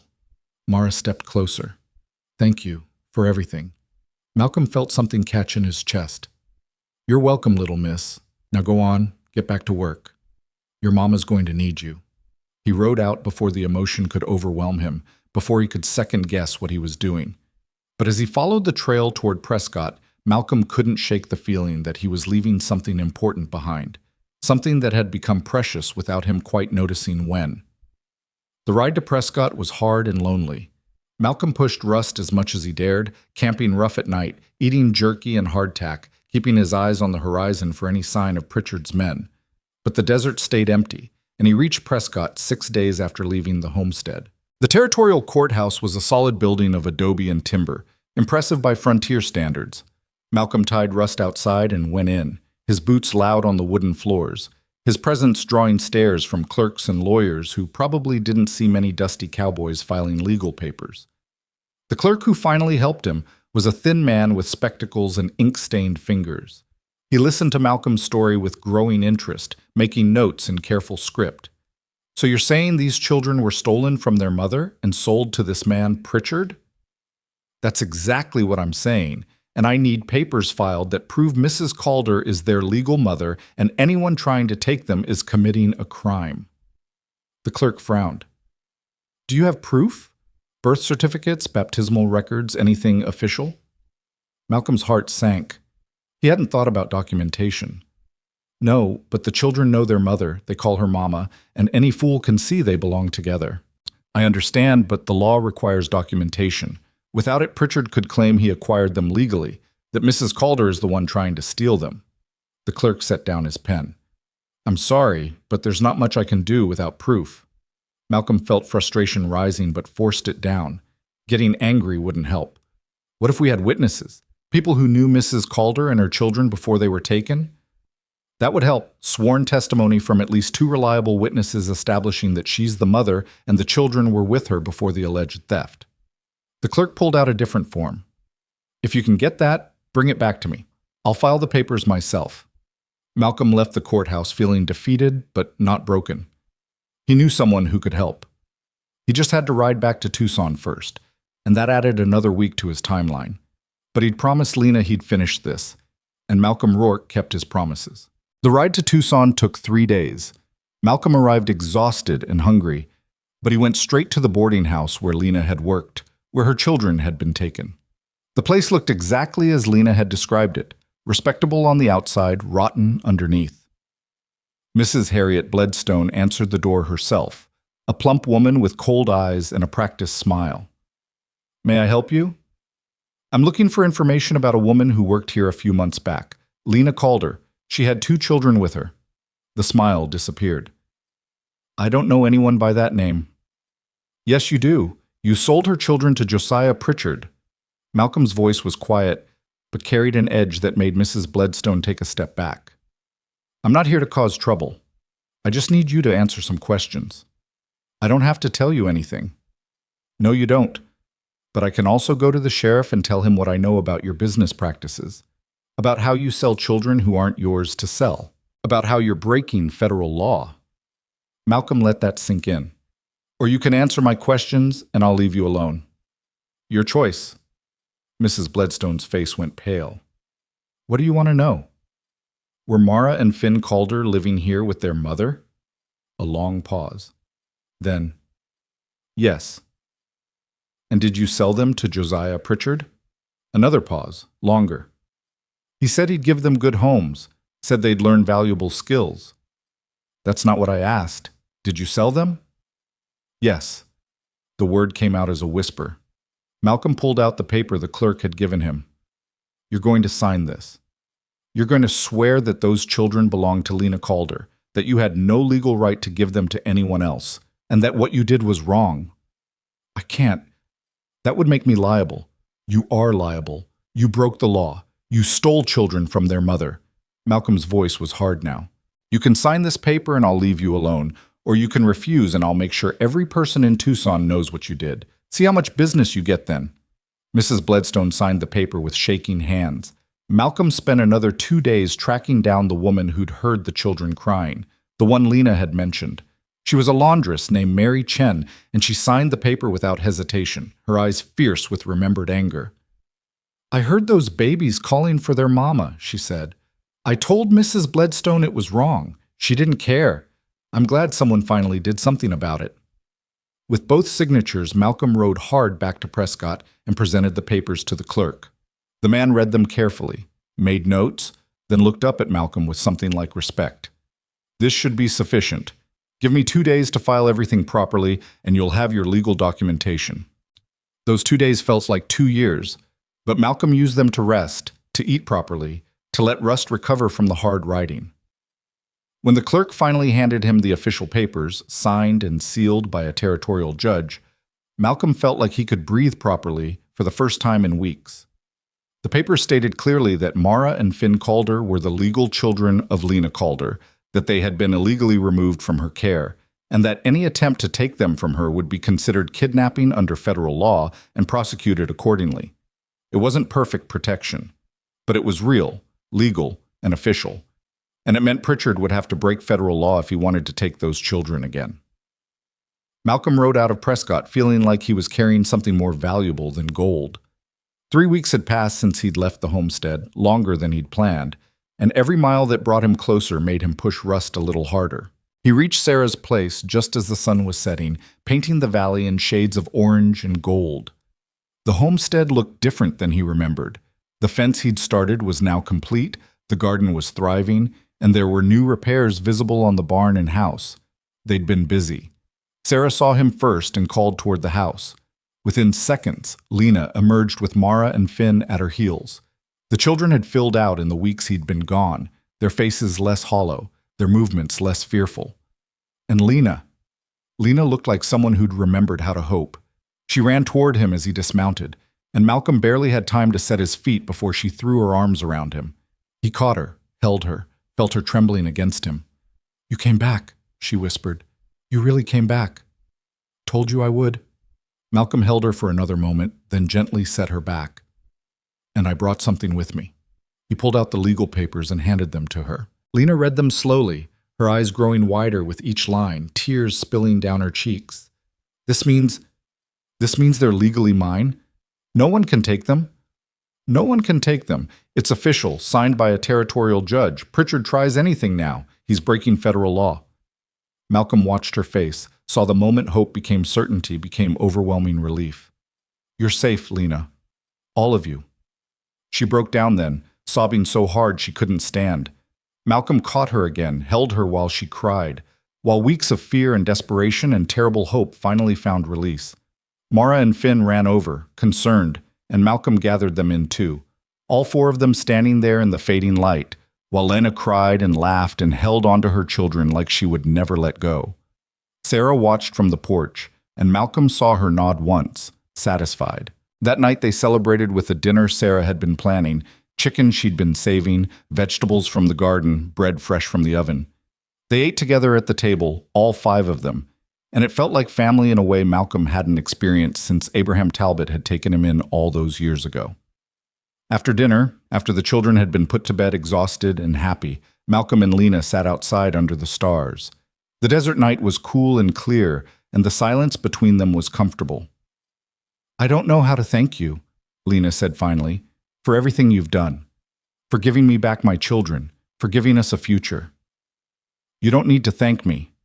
Seeing you safe, seeing those kids happy, that's thanks enough." Malcolm was quiet for a moment. "Sarah says you've been working hard while I was gone. Says you're good with the land. She's been teaching me, teaching all of us, how to grow things, how to care for animals, how to make something from nothing." Lena looked toward the house where her children slept. "She's offered to let us stay permanently as partners in the homestead, says she needs help and we need a home." "What did you say?" "I said I'd think about it, that I needed to talk to you first." Lena turned to look at him. "Malcolm, you've done so much for us already. You don't owe us anything else. If you need to go back to your freight business, to your old life, I understand." Malcolm had been thinking about this for 3 weeks, during every mile of hard riding, during every lonely night under the stars. He'd been thinking about what he wanted, what mattered, what kind of man he wanted to be. "I've been hauling freight for 15 years, he said slowly, moving from place to place, never staying anywhere long enough to matter. It was simple, uncomplicated, safe. He looked at Lena, saw her watching him with those dark eyes that had seen too much and still held hope. But simple isn't the same as good, and safe isn't the same as living. "What are you saying?" "I'm saying Sarah's right. She needs help and you need a home, but you're not the only ones." Malcolm took a breath, made the choice. "I'm saying I'd like to stay too, if you'll have me. Help work this land, help build something permanent, help raise those kids to be strong and free and safe." Lena's eyes filled with tears again, but these were different. These were joy. "You want to stay? Here? With us?" "Yeah, I do." Malcolm reached out and took her hand, the gesture familiar now, essential. "If that's what you want too." "It's what I want. It's what I've wanted since—" She stopped, smiled through her tears. "Since you told me your last name and made me believe in second chances." "Rourke," Malcolm said softly. "Malcolm Rourke. And I'm asking if you'd consider making that your last name too, yours and the children's, making us a family in every way that matters." Lena stared at him, her mouth opening in surprise. Are you asking me to marry you?" "I am. I know it's fast. I know we've only known each other a few weeks, but Lena—" Malcolm gripped her hand tighter. "I've never been more certain of anything in my life.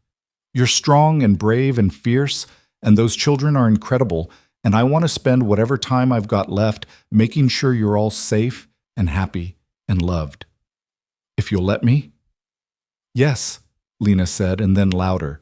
"Yes, yes, I'll marry you. We'll marry you. We'll be a family." Malcolm pulled her close and kissed her, gentle and careful and full of promise. When they broke apart, both were smiling like fools. "You forgot one thing," Lena said, echoing his words from that first night in the desert. "What's that?" "To ask the kids." He said sento. They asked the next morning at breakfast, Malcolm nervous in a way he hadn't been nervous facing down armed men. But Mara and Finn looked at each other, then at their mother, then at Malcolm. "Will you keep Mama safe?" Mara asked seriously. "Always. I promise." "And will you keep us safe too?" Finn added. "With everything I've got." Mara studied him for another moment, then nodded. "Okay, you can marry Mama, but we get to be in the wedding." "Wouldn't have it any other way, little miss."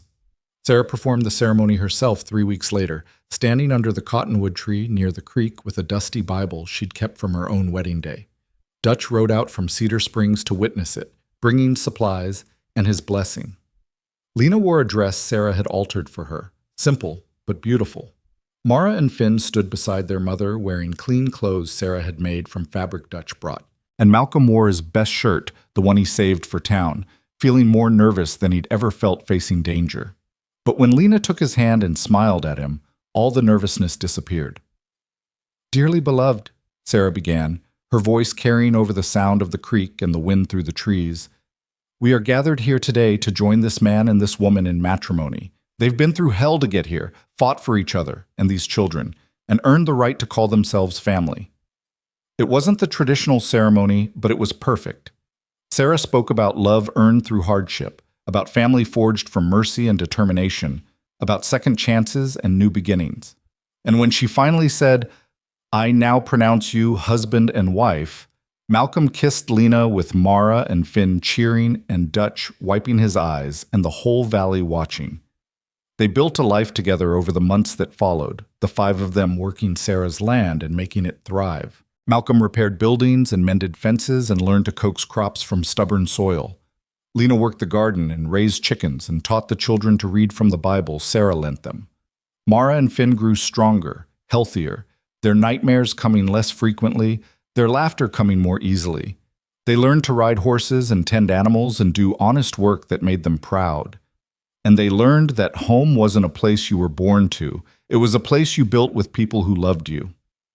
A year after the wedding, Malcolm and Lena stood in the same spot under the cottonwood tree, watching Mara teach Finn how to skip stones across the creek.